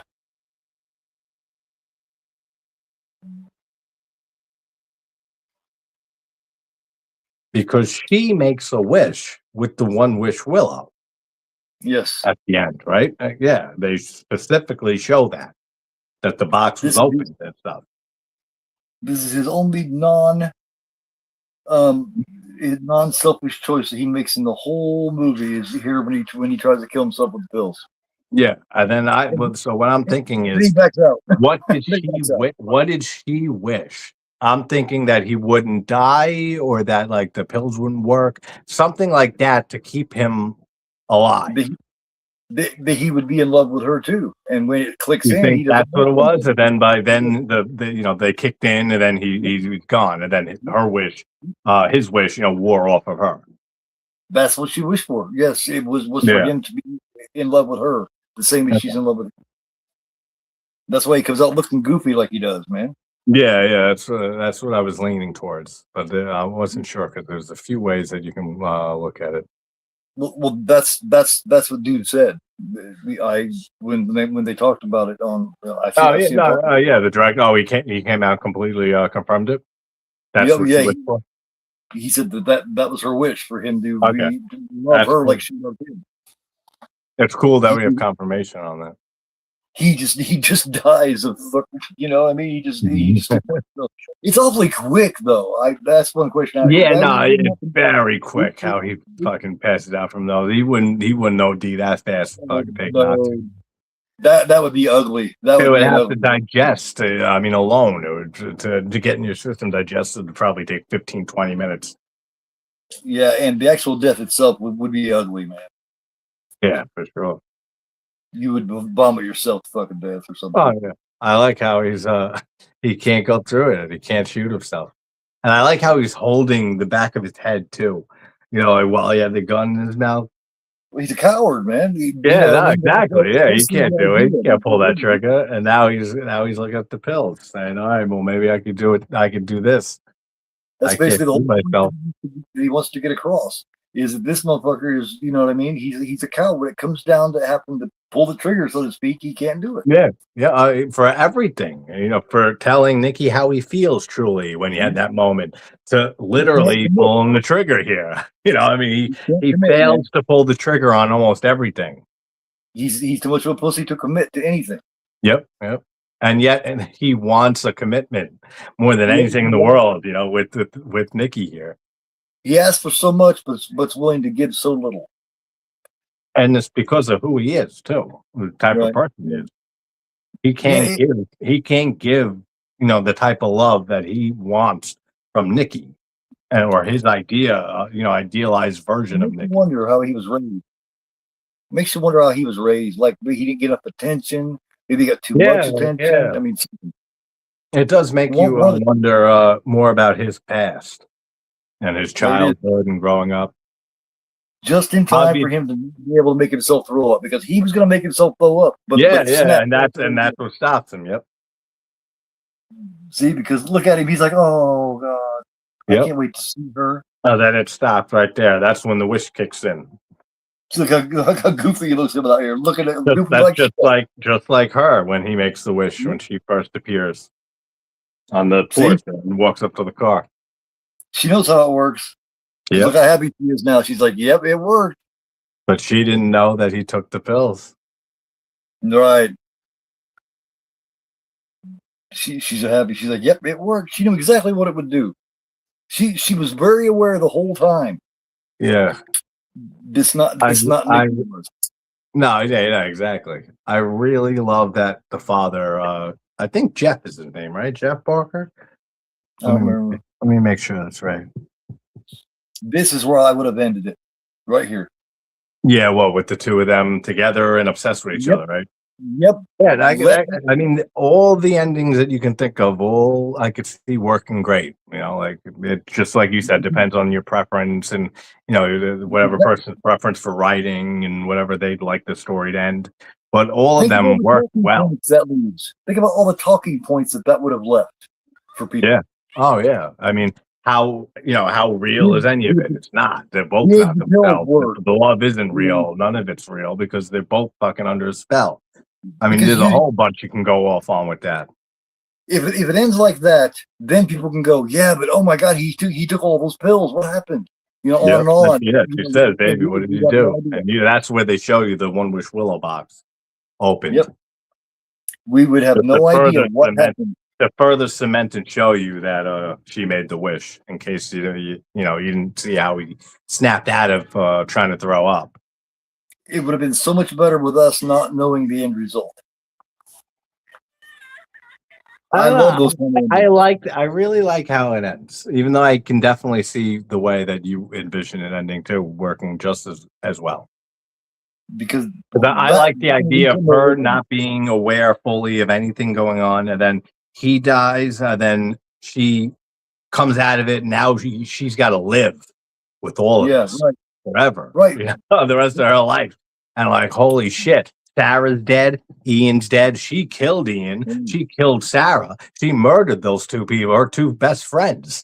And now, and she was being raped and in this relationship with Bear all this time. And now she has to live with all of that and process all of that. That's fucking nuts. Like, that's horrific to think of living like that. Right, but I mean, with it ending the other way, you can imagine that happening anyway. He's credits. So you're thinking he probably died, and oh my god, what's going to happen to her then? Either way is really good. My preference is the other way, but I like this one too. Yeah, exactly. I could see it, and even if he just killed himself, shot himself, I would feel like something's missing maybe a bit, and I think that's what he was originally going to do, was have her kill herself or her die too, so they both die at the end, like Romeo and Juliet. Right. But which is fine, and would work too. But I do like this ending. I love how it pans upside down on the TV and has the credits there. Curry Barker, great. Excellent fucking movie, man. I mean, every time I watch it again, I love it more and more. I think this movie, The Substance, and The Empty Man are the only three movies from this decade so far that I really consider like almost flawless. The Empty Man especially is a fucking masterpiece. What's Strange Darling? For real, man. Yeah, no, I need to. That's one I've been saying for a while, because I said I threw it on that time. 10 minutes or so. I heard Chopin's music being played on the piano and the chapters, it's way it's told. And then after 10-15 minutes, I said, all right, I'm doing something else. I'm getting distracted. Let me save this, for another night instead. So I got to watch that soon. I might throw that on maybe later tonight, actually, because now you got me thinking about that. But yeah, man, thanks for joining. It's been fun as always, and it's been a while since I did a stream, so it's been always good to have you on, brother. Yeah, thanks, man. I definitely appreciate it, and one hell of a movie to do that with. That was my second time watching it, and I liked it just as much, man. Oh yeah, it gets better every time. I love it. All right, guys, this is Keith Gorephobe, the one and only. I am JT. Everyone have a good night. Tasha says have a good night. Have a good night, Tasha. And what's coming next? Just a bunch of reviews on the Bite Size channel. A Quiet Place to Kill by Lindsay is the next one. I recorded it. I just got to edit that. That'll probably be out tomorrow. Evil Dead Burn and The Mummy. And then Deep Dive, I'll be recording this week, and it should be out this weekend, for The Possession from 2012 with Jeffrey Dean Morgan, which I love that movie. It's so underrated. Yeah. Very good one. What do you got going on, Keith, before we jump off? Oh, I'm just working on a couple. You got your analyzing series, which is great. Everybody who hasn't checked out Keith's first few episodes of his new series, Analyzing, he analyzes the scenes, a full scene, and goes through every detail of it. Very good stuff, man. Thank you. Yeah. That's basically what I'm doing. Of course, I'm still working on the Romero doc, but I put it back Mhm. for a while, just like I did the Fulci. I have to be really into it. I don't want to do it unless I'm totally feeling it. Yeah, And right now, absolutely. I'm gonna do a little That's how I shorter. am with everything too. When we've talked about that a lot. You have to have the passion there, and then the energy. And, this is what I'm into doing right now.